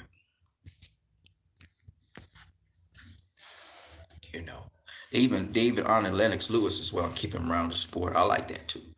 Lennox is a hell of a fighter. You know what I mean? But my point being, it's not easy to knock out these guys today. I hear a lot of people talk about, even the OGs talk about, if this boxer was existing back in the old time days, they would have knocked him out. And blah. I'm like, nah, homie. Nah, homie. Sorry. Nope, nope, nope, nope, nope. No. Well, if they had come up into our time, well, with the practices and habits they had back then, if they came to our era, they probably would have maintained those same practices and habits, and we wouldn't even have heard about them. The dedicated ones, the really dedicated ones, sure, absolutely. They might have been great. I mean, even greater than they were back then. Sure, because when you are gifted, when you are skilled, when you are somebody who's humble and can receive instruction and get the teachings, obviously you will be great in any era, which is why we call them all-time greats, right? So, of course, I will never know for sure anyway. But for me, I speak about this new era and what Teofimo Lopez is doing to usher it in. I shout out to guys who really trying to push the sport forward. I'm a shout out to the guys who are trying to keep the sport as fair as possible because there are no real standard. There's no standardization across the board with respect to a lot of things, a lot of rules and regulations and stuff. It's not really standardized. There's several different sanctioning bodies. There's many, many, many different commissions all around the world.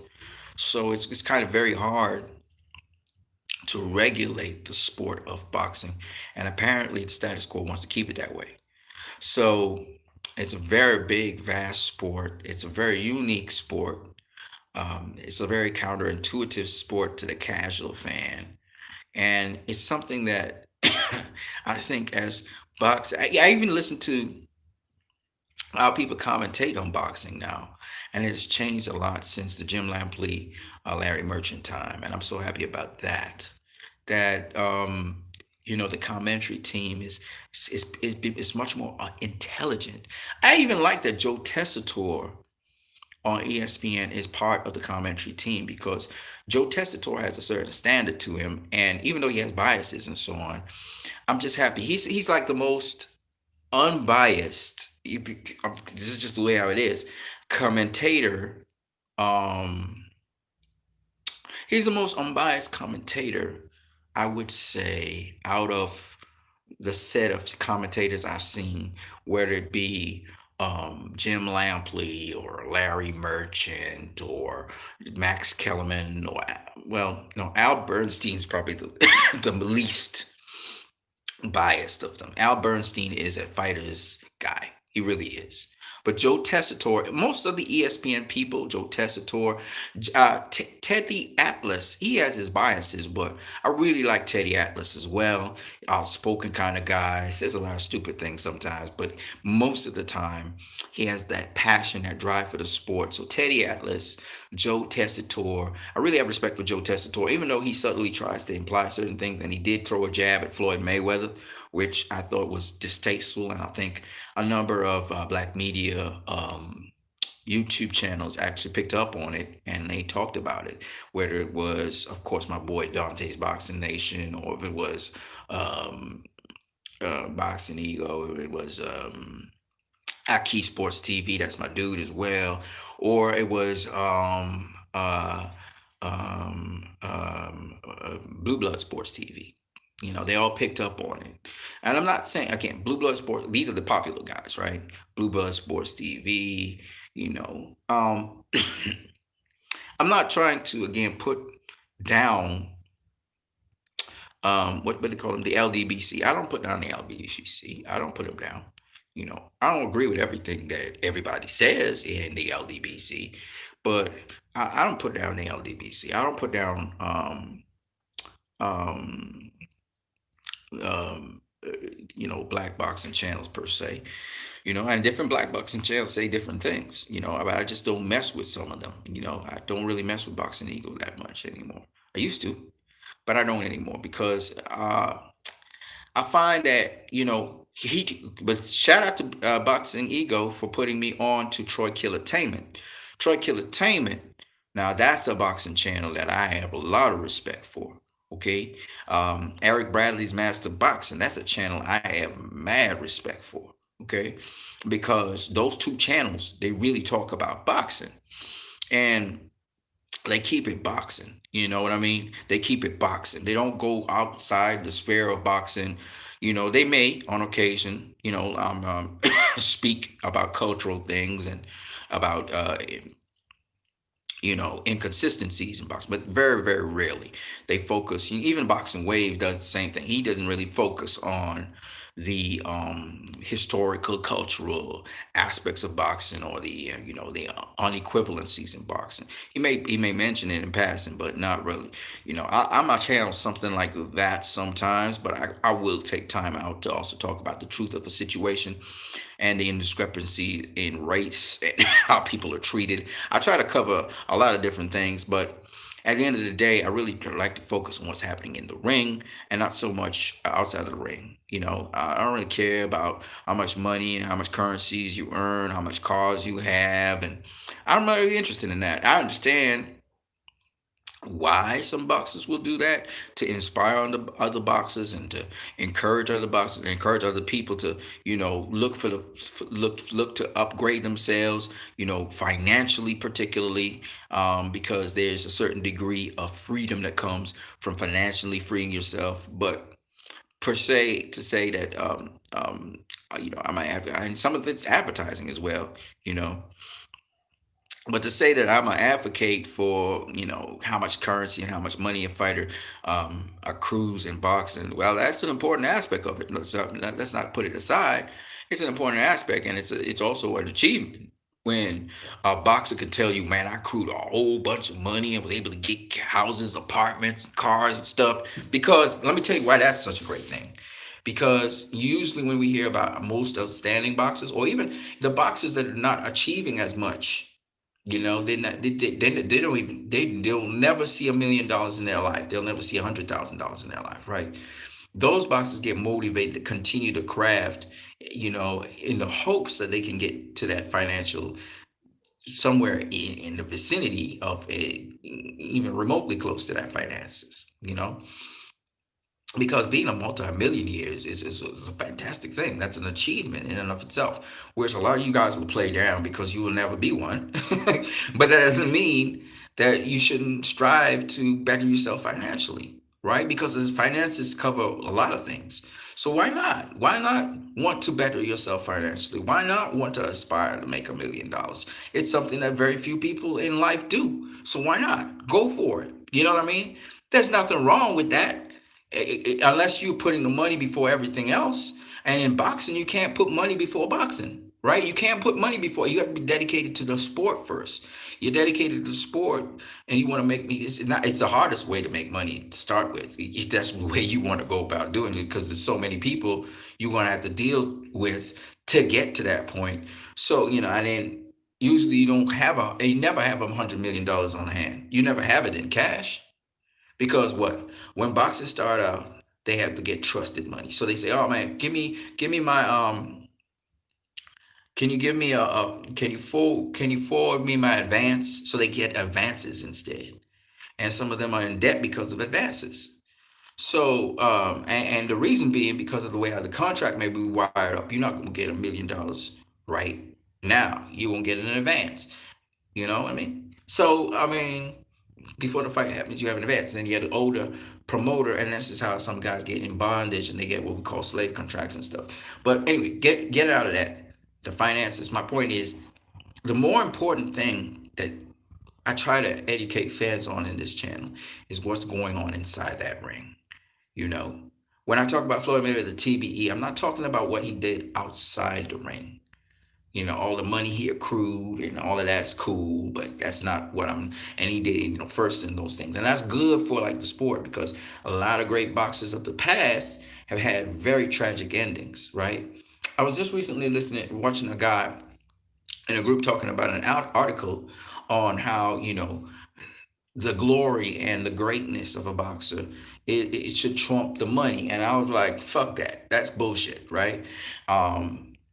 I don't believe in that. I believe you can have the glory, you can have the fame and all of that, and you can still have the money, right? I believe that. And now the modern boxers of this era, the youngins and they out there, they believe the same thing. All right. It's just that some of the youngins try to get the money before really producing something worthy of you being of the value of the money you're trying to acquire. Because what makes Mayweather get all these huge paydays is the value of him as a boxer. And he could not have that value. Everybody like to say he duck and dodge and duck and dodge and duck and but he couldn't have. He couldn't have ducked and dodged his way into getting that kind of money and that kind of value. For people to value him that highly, especially people who don't like him, had to be as a result of him taking risks and taking chances and facing the very best. If you don't believe in his entire career, at least at some point in his entire career, he had to face the Goliaths. So that's why we say, and that's what Teofimo Lopez said when he was pretty boy, he was hungry and he was building himself. And it took what? 7 years. And before he could become the cash cow, 7 years to become pound for pound, before he could become a cash cow, 10 years from becoming champion to becoming cash cow. 10 years. It's a process. So a lot of people want to get it in their second, third, fourth, fifth, sixth year. That don't make no sense. They think they just become world champion and they asking for millions and millions and millions of dollars. That don't make no sense. See what I'm saying? And there are some boxers out there, but most of the boxers out there that are getting millions of dollars now paid their dues as well, even though they may not have paid it the same way.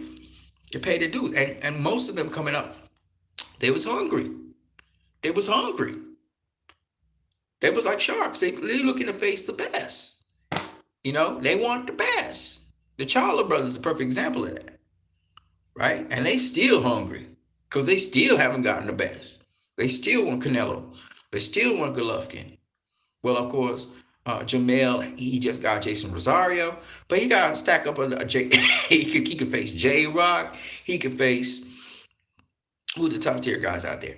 J Rock. You got that Argentinian kid. You got the I'm hearing Patrick. What's the guy? The kids. Patrick Teixeira. Patrick Teixeira want to get it on. I like that. I like when fighters want to get it on. And Golden Boy and all these promoters need to get out of the way of the fighters. If the fighters be calling each other out, and like, what's up, Ninja? What's up? You feel you feel use the dude? Let's go, let's go, let's go. Right? Golden Boy need to chill. Golden Boy need to get the hell out the way of the fighters that want to make fights happen. And y'all need to make the deals done. If y'all don't do it now, y'all gonna get washed off the board. Because guess what? Up now come the youngins. There's a next wave. There's a next generation ready to replace you. You are replaceable. You could be yesterday's news real quick. You know what I mean? So Teofimo Lopez has sent the alarm. He's blown the trumpet. He washed out Loma. Loma's no longer in the equation. So if Loma want to duck and dodge guys and whatever he want to do now, he could do it because he's yesterday's news in a way. He's like, he like I said before, and a lot of y'all don't understand it, but I'm gonna tell you, Bob Arum wasn't while Bob Arum likes Lomachenko and all of that and all that. He fed him to Teofimo Lopez. Do you think Bob Arum didn't know Teofimo Lopez was gonna whoop Lomachenko's ass? You really feel it? He knew that. I told y'all this is like a Gamboa versus Terrence Crawford. Manny Pacquiao passing that belt off to Jeff Horn was to feed his boy Terrence Crawford. You seriously, you really think Bob Arum thought that Jeff Horn was gonna beat Terrence Crawford? Bob Arum didn't even. I didn't see Bob Arum's face for the fight between Teofimo Lopez and Lomachenko. That should tell you everything you need to know. Why is Floyd Mayweather going and betting on Teofimo Lopez and winning a bet on Teofimo Lopez? Come on now, people. Come on, man. Why is he putting down money on Teofimo Lopez? Even Floyd could see that. Floyd could see what was going to happen. You feel Lomachenko didn't know what he was getting himself into? Lomachenko will be playing hopscotch with Devin Haney. He been trying to duck and dodge Devin Haney. He trying to maneuver all these landmines. He got Devin Haney. He go down to 130. He gonna bounce up Shakur Stevenson and Javante Davis down there. You feel he not aware of the landmines with these youngins? You really feel he could rumble with these? You seriously now? Come on now. He another he another Eurocus Gamble. He's another Guillermo Riggin now. All of them are gold medal winners, but it's the youngins' time. It's the youngins' time. And what they need to do is they need to have Lomachenko have a couple fights. If he could grab a title somewhere, you know what I'm saying, and navigate him across the landmines if they want to. But again, coming all the way down from 135, he'll have a hell of a lot more power. He might be able to stop fools at 130. You know what I mean? Floyd moving around Javante Davis, nice and delicate right now, because Floyd realized that Javante isn't as disciplined as he needs to be. You feel Javante. I mean, Javante's a hell of a talent, but down the stretch, will Javante hang with a guy like Devin Haney or a Teofimo Lopez or a Ryan Garcia? What do you think Ryan Garcia calling out Devin Haney like that? Teofimo Lopez like that? Javante Davis like that? What do you think? Come on now. I know Javante older than all of them, but he got to get more discipline and he got to stay ready, and that's not easy because he's a big dude. Javante is as big as Devin Haney and Teofimo Lopez. And this guy, crazy as it sounds, is going all the way down to 130 to face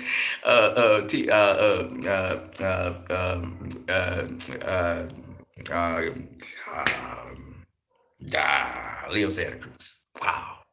Took me a long time to process that name. All the way down all the way down to 130. That's crazy. Cause Javante walk around 160 something. He heavier than all of them, but he be fat. He's a fat. He be in fat camp and shit. He's a big dude. He had to lose 30 something pounds.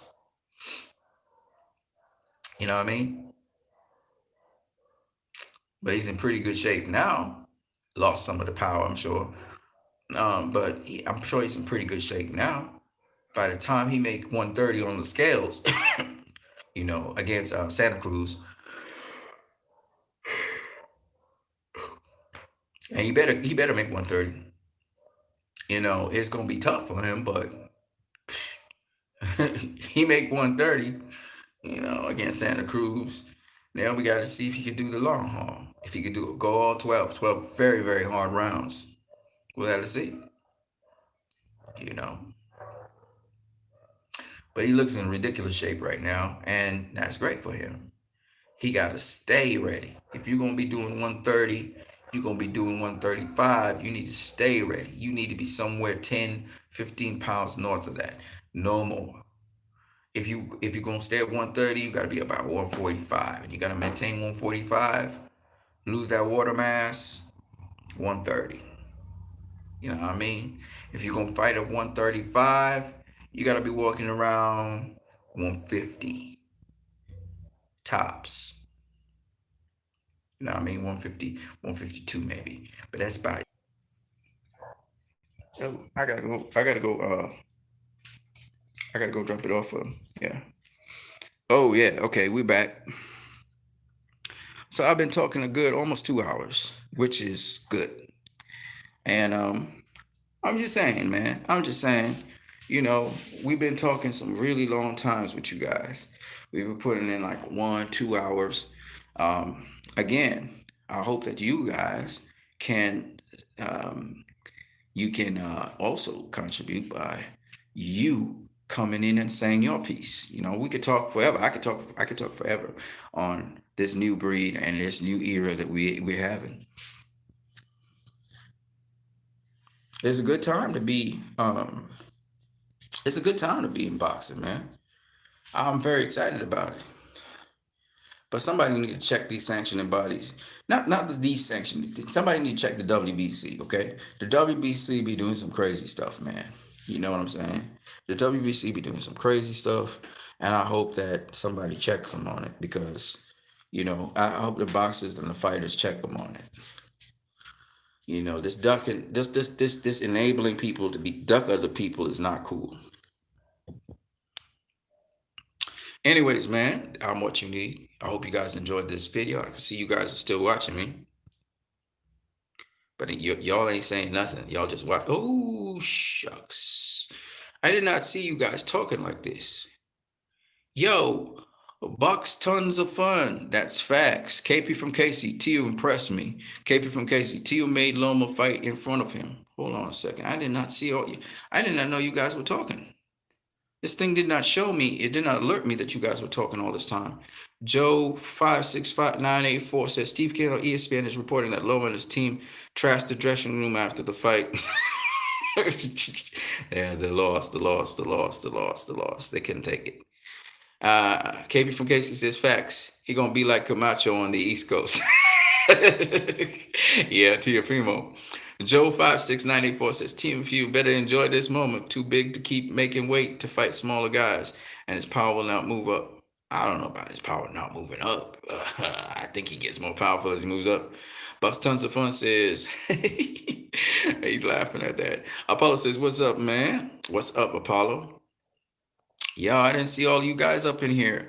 Papi Chino says, Loma fans ganged up on me when I said Loma ain't ready for grandpa version of Pacquiao at 140 pounds. They said I'm a casual. I'm right all along. Yes, sir. Yes, sir, you were. Papi Chino says, fuck Paulie, Eastern European dominant species, my ass. Gooey Smoogie. You guys got some of the funkiest names I've ever seen. What surprised me was Lopez's speed. He was faster than Loma in this fight. He was sharper. I don't know if he was faster. Loma throws combination so very quickly, man.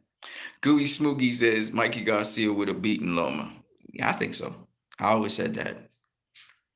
I think Mikey's a textbook kind of technical guy as well. So, Bucks Tons of Fun says Def Sharper. Oh yeah, he was very sharp. He was very sharp. Around the eighth, ninth, 10th round, he was a little bit more kind of lost his sharpness for a minute because he was slowing down a bit.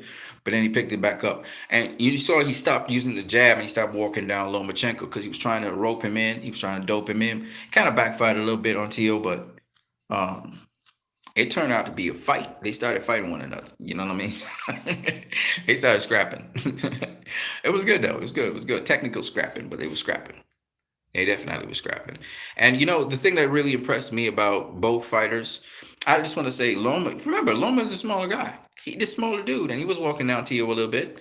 And that's very impressive, right? And Tio had to take the steps back to respect distance because okay, so I'm trying to remember the guy's name, the heavyweight guy on Coach Anthony's channel who was talking. I know his name, I just can't remember him. He's American. Oh, sorry about that. The internet just cut on me, and that was it. And we couldn't continue conversation. So unfortunately, that happened. It's almost 2 hours in. Sorry, my bad. That's again a reflux that causes that. Um, it's only 2 hours in since the last conversation. Actually, we're 2 hours in now. So I want to just wrap it up right here. I'm in the studio room. That's my studio keyboard right there, amongst other things. I'm gonna just wrap it up right here with you guys. I'm what you need. Oh, I was saying something about Lomachenko, right? So Coach Anthony and Eddie Chambers, that's the man I'm talking about. Shout out to Eddie Chambers. Shout out to Coach Anthony in this community, the boxing community. We call it the YTBC. Shout out to everybody in the YTBC, by the way. And Coach Anthony's excellent coach, excellent trainer. And one thing that Eddie Chambers was talking about, and I just want to talk about it really quickly concerning the fight, was that he was talking about how Lomachenko was setting up. He was setting up feints. And that's interesting because for 6 rounds, Lomachenko was kind of, he would be slipping, going into motion, staying off center, doing slipping movements, and he's, proceeding to try and sometimes pivot off to the side of Teofimo Lopez, see if he could get through with that. He wasn't really throwing any punches. What Eddie was saying was he was trying to get Teofimo Lopez asleep, get him comfortable with him fainting as if he's going to come into the inside to set up his jab, which became pretty effective in round 8 and round 9. He was really snapping that jab really well and hitting. You'll notice one thing about Lomachenko was very accurate, right? He had like a 45% connect percentage throughout whenever he threw. So he was able to throw the jab. But what I wanted to tell Eddie Chambers is this, and if somebody can get this to Eddie Chambers, Coach Anthony, is the adjustment to that is really simple, right? And that's what Teofimo Lopez actually did, which is he just simply took a step back. You take a step back, he's out of range, right? So just that little shuffle backwards was what Teo would do, which is why Lomachenko sometimes will walk in backwards because, again, you're not just going to apply pressure and try and come forward stupidly, which is something that Jorge Linares did, and that's why Lomachenko was able to get into mid-range. And Jorge Linares was just engaging with him at mid-range. And Timothy Bradley even made the statement, Jorge should keep him at the end of his stick. He's too close to him. And Jorge just would ignore that. Whereas Teofimo Lopez was very cognizant of that. And in fact, his father, sorry about that, folks, but his father, Teofimo Lopez Sr., also known as Junior, which is kind of paradoxical, he was talking about the pyramid, where the pyramid is trying to keep Lomachenko off of range so he can't get into his preferred range, which is mid-range. Lomachenko has to come into mid-range to really do something. The reason why a lot of people say, well, Lomachenko, man, he don't fight going backwards is because he's too far outside anyway to do anything, fight and go backwards, right? So anyway, that was the simple adjustment that Teofimo Lopez did.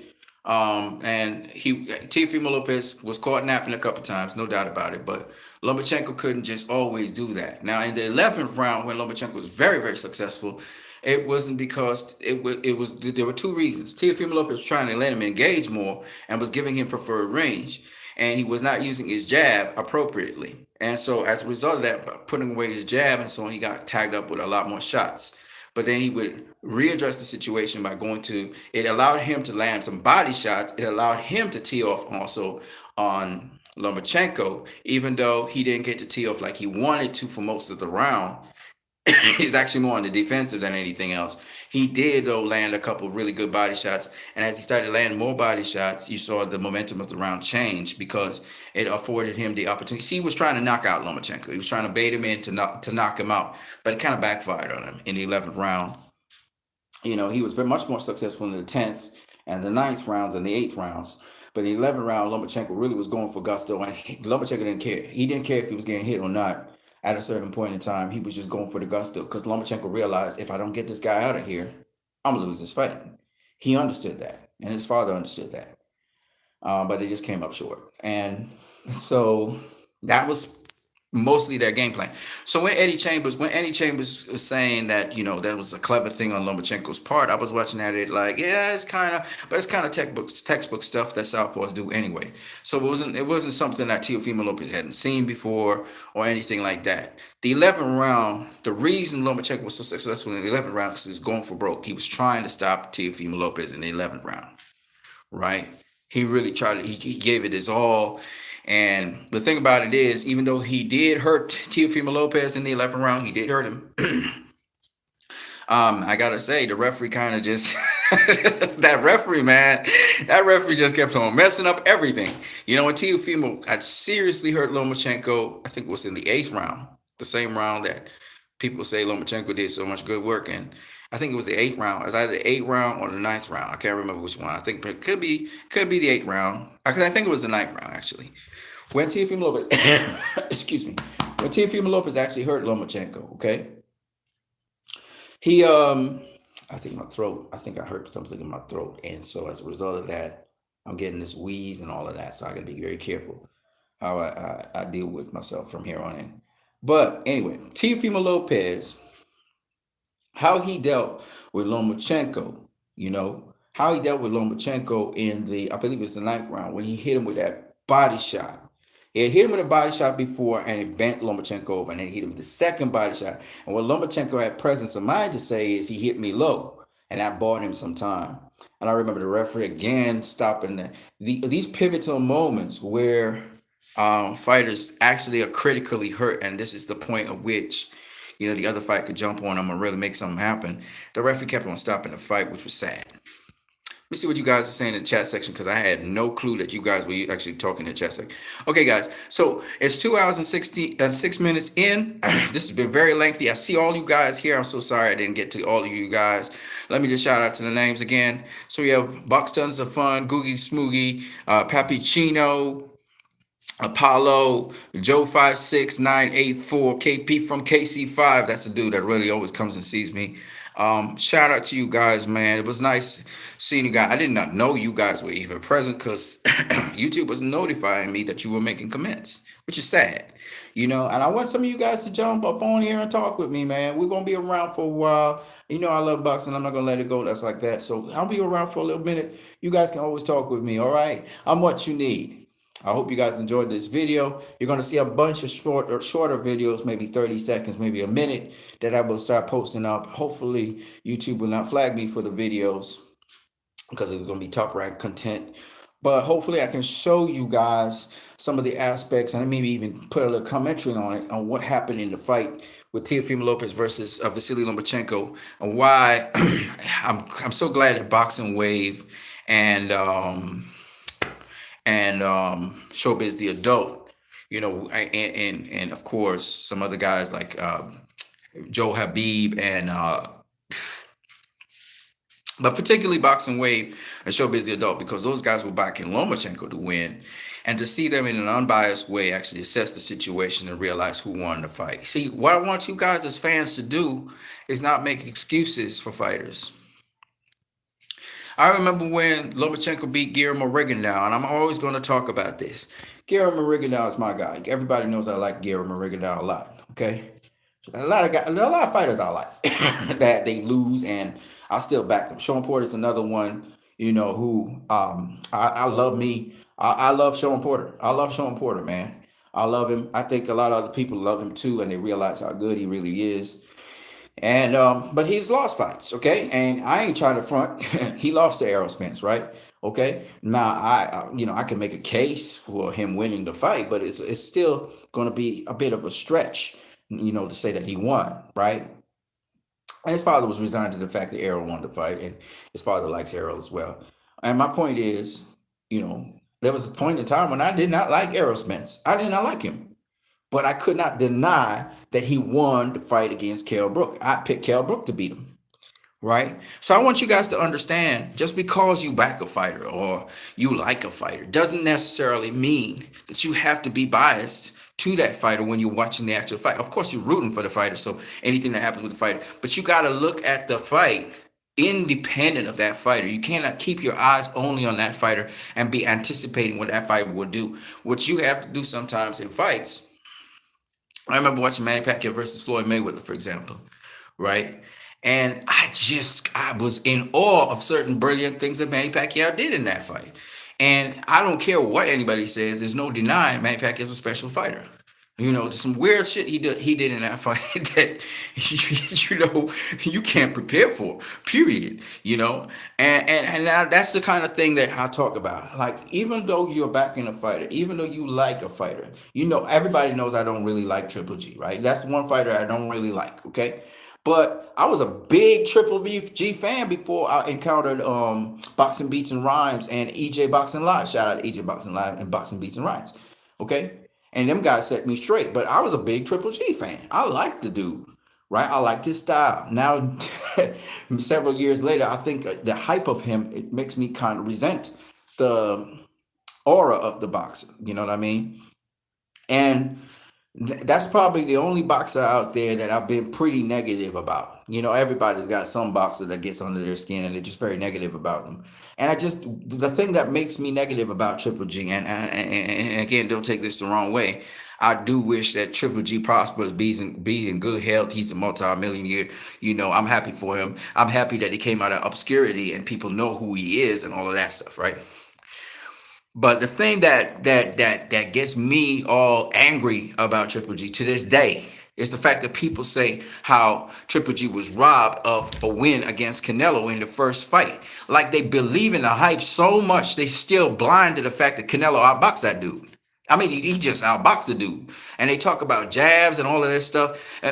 If he's so good and his jabs are so good, why wasn't he touching Canelo with his power shots? Those jabs are supposed to set up the power shots. Those jabs was at least supposed to snap Canelo's head back. It was supposed to do something to Canelo. You know what I mean? It wasn't doing nothing to Canelo. So I just didn't understand that. I didn't understand how people could go with certain things. And it was like, to me, to this day, people are bamboozled by Triple G. He got beat by Derevchenko, beat. And they still make excuses and they still say he won that fight. And they still say he got a title. Triple G fight bum after bum. And they still make excuses for Triple G while they go all in on Canelo. This is the thing I never understood. And that's why, you know, I love Bucks and Ego and I like Dante's Boxing Nation, but come on, man, folks. Come on now. Come on now, Dante.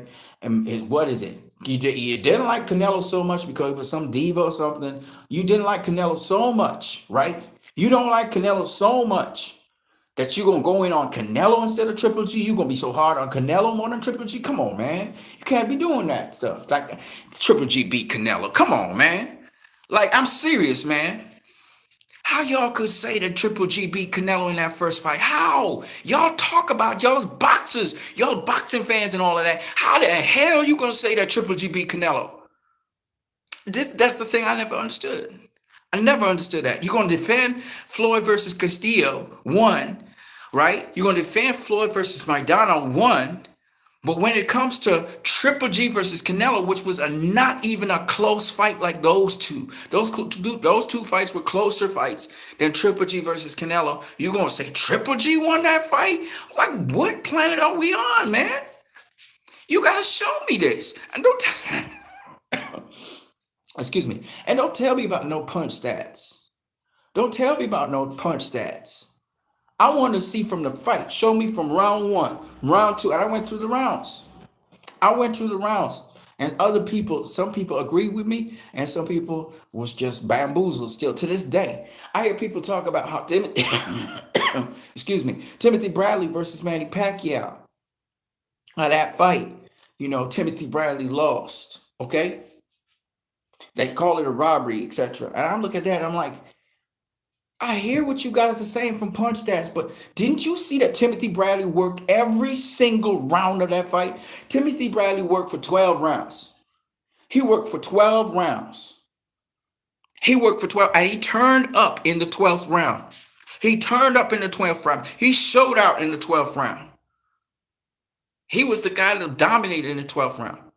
Okay, and the thing about it is, okay, he didn't win the early rounds, but he definitely won. He won the middle rounds, and he won the final rounds, the championship rounds. How's he losing the fight if but Manny Pacquiao he can just go and steal rounds. He could just go and throw a couple flurries in the last 30 seconds of every round and win the fight. Come on, man. And that's the thing I didn't like. People don't talk about this part. They didn't talk about this part. And Timothy Bradley actually buys into. He actually was bamboozled by what's his name? Oh man, that don't sound too good. I gotta make sure. Yeah, yeah. I'm gonna get some lessons. That's what I got. I'm gonna smooth that out. That's not a cold or anything, but it's. I'm hurting. I'm hurting this area. Nothing else is happening. It's just hurting the area. I gotta be careful. Yeah. So anyway, I'm just saying. You know what I mean? Um, um, Shoot, I forgot the guy's name. I've seen his face. I can't. Hold on, I'll tell you. Teddy Atlas. You know, Teddy Atlas is telling Timothy Bradley he lost that first fight. He did not lose. Timothy Bradley, you did not listen to me, Timothy Bradley. You did not lose that first fight. I don't care what Teddy Atlas tells you. You did not lose that first fight. You won. And Jeff Horn, you did not lose that fight either with Manny Pacquiao. And you know that. You made it rough and rugged and ugly, no doubt about it. But you did not win. You did not lose that first fight with Manny Pacquiao. And anybody tell you otherwise, they're lying. That's because they got Pacquiao bias. Pacquiao did not turn up and did not show up for that first Timothy Bradley fight. He did not show up for it. He did not show up for it. I don't care what nobody said. I don't care if it's Floyd Mayweather Sr. I don't care if it's Floyd Mayweather. Manny Pacquiao did not win that fight with Timothy Bradley, that first fight. He won the second and he won the third. And the second, he won, no doubt about it, but it was a close fight. And Pacquiao took it over late. And he closed the show in that second fight. He did not close the show with Timothy Bradley in the first fight. He didn't. You know what I'm saying? And people need to tell the truth. They stop fronting the line for these guys. You know, when Sergey Kovalev got beat by Andrew Ward and Andrew Ward beat him, he beat him. He beat him down bad in the final stages. Sergey Kovalev tried to fight back, but Andrew Ward beat him. He beat him. Why is it people like to lie like that? I don't understand. You know, once it's a certain type of fighter, once it's a certain color of fighter, all of a sudden everybody loses their shit. Tyson Fury beat Deontay Wilder in that first fight. He beat him. Don't give me no, I don't want to hear no excuses. He beat him in the first fight. I don't care. I don't care how many Wilder fans out there. He beat him in that first fight, and he solidified it, and he put his stamp on it in the second fight. He said, you know I beat him in the first fight. That's why nobody want to look, see a third fight. That's why they saying that. Okay?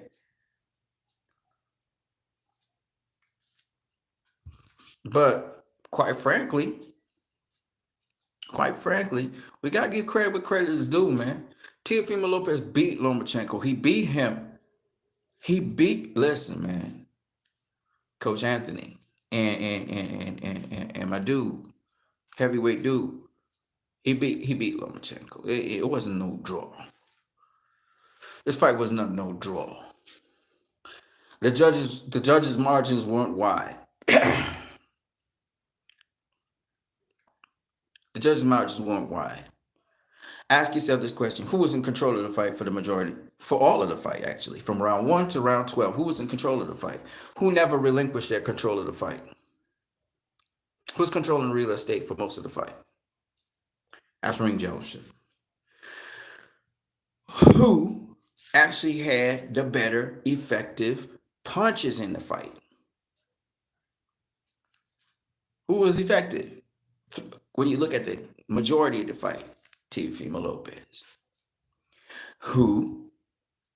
I'm just gonna go through the 4 criteria. We just gonna be real on this. Who was landing the cleaner, more effective punches? Now somebody would say, well, it's Lomachenko. Okay, but I'm gonna ask you this: who hurt who more in the fight? Teofimo Lopez. He hurt Lomachenko in rounds 9. He hurt him again in round 12, right? Lomachenko hurt Teofimo Lopez once in round 11. I mean, visually hurt him. Like, this is something where he could really capitalize on him and really run the route. Round 11, right? So Lopez was the guy again that has that. That's how we can look at clean, effective punching. Right? Who had more highlights at the end of the round? Teofimo Lopez. Okay, let's go to another one. The last one is defense.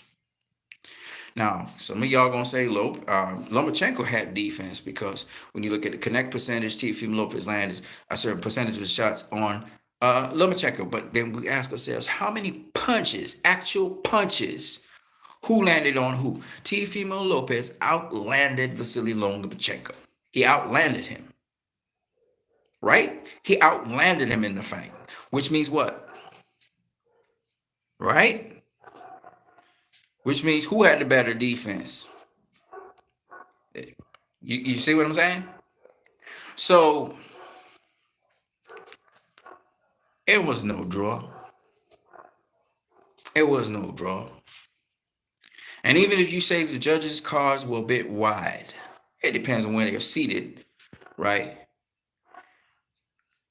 The guy who controlled the fight throughout the fight was Teofimo Lopez. This was his fight to win or his fight to lose. And he finished it in grand style.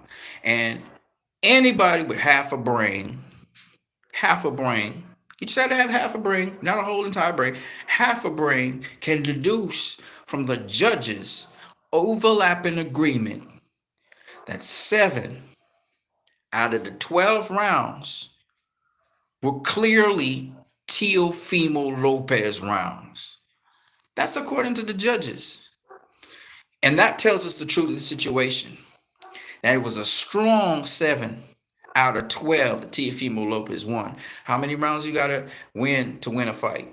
7. So undoubtedly, 7 rounds, and almost everybody agrees with this. I don't care if you have it 7-5 or not. 7 rounds of that fight were undeniably Teofimo Lopez rounds. How many rounds do you need to win a fight? 7. Case closed. That doesn't mean that it was a close fight. All it means is that Teofimo Lopez won 7 rounds in that fight. Something Lomachenko did not do. And anybody who's truly objective will tell you the most amount of rounds that Lomachenko clearly won in that fight were 2. Round 8 and round 11. Round 11 was a hell of a round for Lomachenko too. It was very, very clear. So when you look at Julie Lederman's scorecard, it makes sense. Because Lomachenko clearly won 2 rounds. She said he clearly won round 1. And the round she thought he clearly won was a round in which he clearly won, which was round 11. So how far-fetched was she really? And how much in denial are some people that Lomachenko got outboxed? See how easy this is? This is easy. Easy to explain, easy to talk about. You see? So all those people who are detractors and talking about Lomachenko need a rematch. What do you expect? You expect something different from Lomachenko? Because he's not going to begin the fight the same way how he ended the fight. Because the results of him opening up almost got him knocked out in the 12th round. If you were paying attention.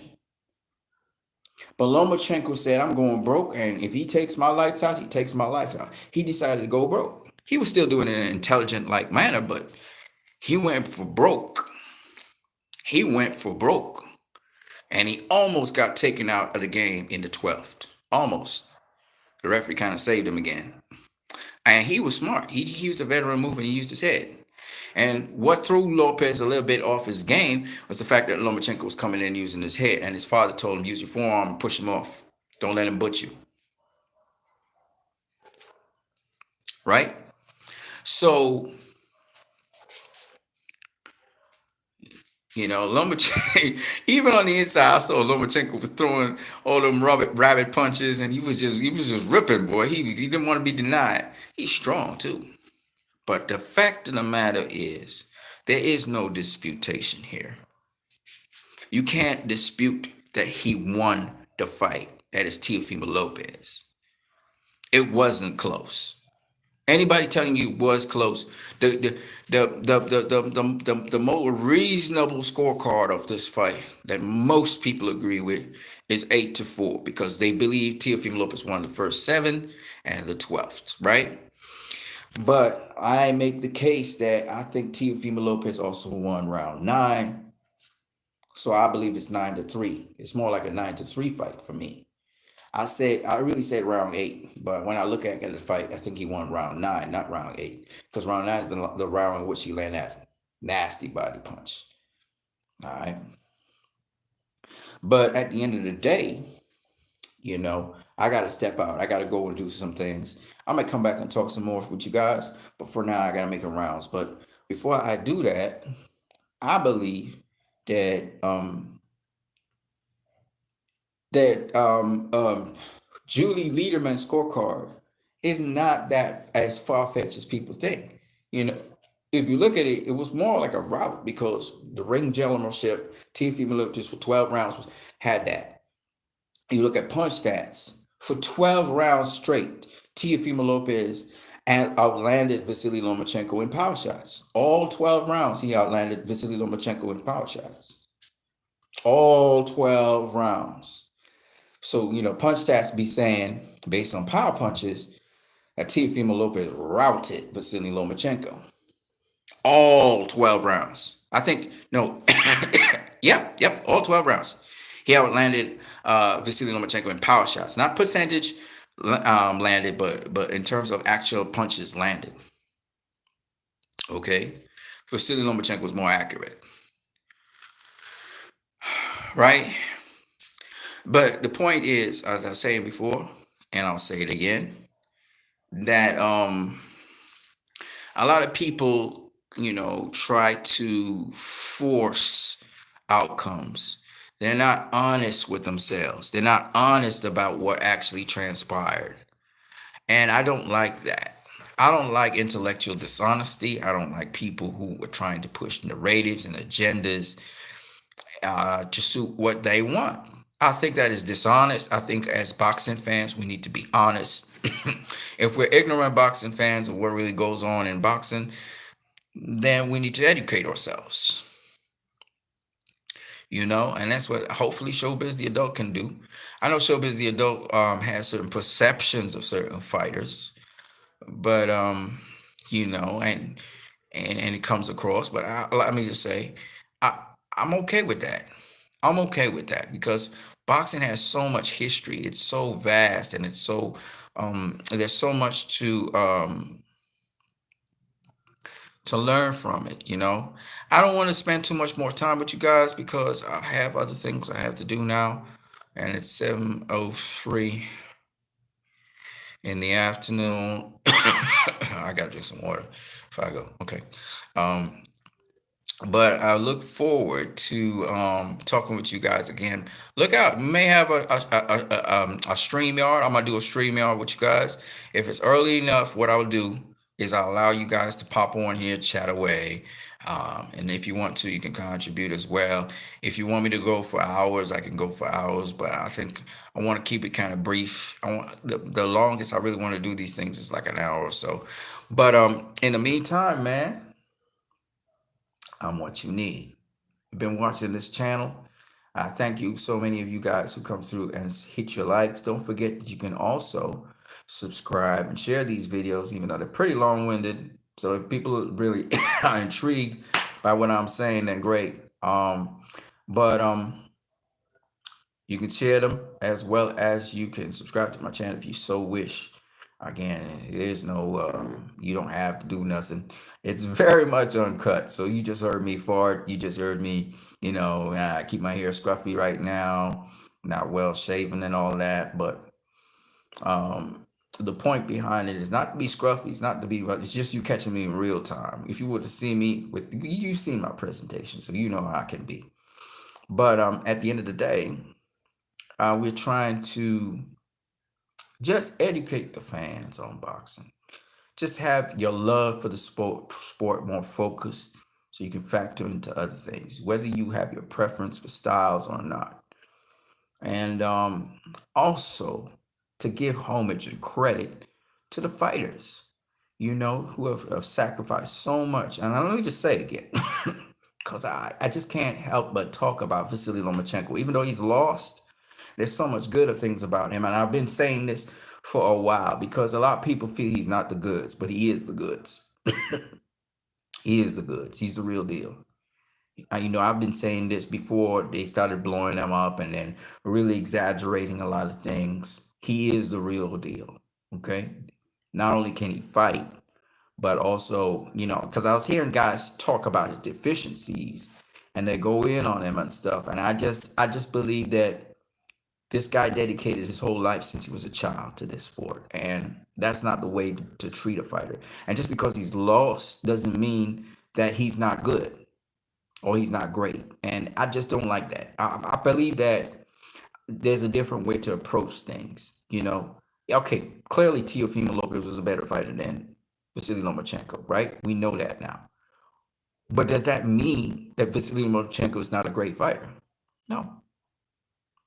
I like to give credit where credit is due. You know what I mean? If you guys call Gennady Golovkin a great fighter, what is Vasily Lomachenko then? Because you can't have it both ways. You can't say that Golovkin is a great fighter, but Lomachenko he's just a hype train. He's no good. Come on, man.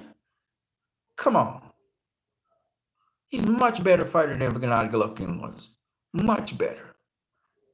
He a better fighter than Sergey Kovalov is. Okay? He is. And he's proven it time and time again. He don't have any current Hall of Famers on his resume, but he's the goods. He really is. And remember, even though you know this guy's style, you know what he goes to and what he does, and mind you, once he is counterpunching or coming forward, he can counter your lead hand as well. He has tricks to counter your lead hand. When he really gets going, he really gets going. But my point anyway is this: that what Teofimo Lopez did to Vasily Lomachenko for 12 rounds is not something that's easy to do, and that's what I try to explain to you guys. You might know he's going to go weak side, but that doesn't mean you can stop him from going weak side. You have to have certain tools to be able to do that. And I said, I know Teofimo Lopez has those tools. But just if Jorge Linares rematches Vasily Lomachenko, the result's going to be the same. In fact, he might stop Jorge Linares even sooner. If Richard Comey was to face Vasily Lomachenko, given the knowledge that Teofimo Lopez just showed, the blueprint, he still wouldn't be able to beat him. Because you have to have the tools to be able to do that on the drop of a dime. You have to have the skills and the tools. And the tools and the skills and the God gifting, the quickness and the reflexes to be able to do that. Not every fighter has, but very few. So there's a lot of things that a lot of people just don't get. You can't call. Is he overhyped by ESPN? Absolutely, ESPN overhyped him to the hilt. But they're supposed, in a certain respect, they're supposed to do that because that's their brand. That's what they're kind of relying on. That was the guy, that they were putting all their resources into. Him and Tyson Fury. They was neglecting Terrence Crawford. It was neglecting Terrence Crawford. And then Teofimo Lopez came in and smashed down that entire building. He destroyed everything. And I mean, he destroyed everything. So their hype train is now what? It's just a hype train. All that they said was lies. And it was exposed by Teofimo Lopez. But that's on ESPN. That's not on Lomachenko. Lomachenko's still the goods. You get the difference. See what I'm saying? ESPN was pushing Lomachenko like he was what he wasn't. Lomachenko, however, is what he is. What you're seeing in front of you is for real. And he showed that he was for real in the fight against Teofimo Lopez. It's a smaller dude now, taking the fight to the taller, bigger, stronger, more powerful dude. Think about that. So he is the goods. No doubt about that. Right? He's not what ESPN hyped him to be. They say he better than Floyd Mayweather. He would beat Floyd Mayweather. They say he better than Muhammad Ali. Okay, that's getting out there, right? Not to say that in some respects he's better than Floyd Mayweather and Manny Pacquiao. In the first 15 fights of their career, they wasn't doing nothing like him. But in terms of he's a better fighter and all of that extra stuff, no, it's not true. It's a lie. And it was exposed by Teofimo Lopez, who guess what? Fights in a style like Floyd Mayweather. Lomachenko said he would like to fight Floyd Mayweather, and he was thinking of Gervonta Davis. No, homie. Teofimo Lopez will take that spot. I'm sorry, I'm laughing. It's funny to me how ironic things happen. I remember Ronda Rousey calling out Floyd Mayweather, saying how she would whoop his ass, right? In the octagon. And then Ronda Rousey comes up, but Floyd Mayweather, like, correct her and whoops her ass.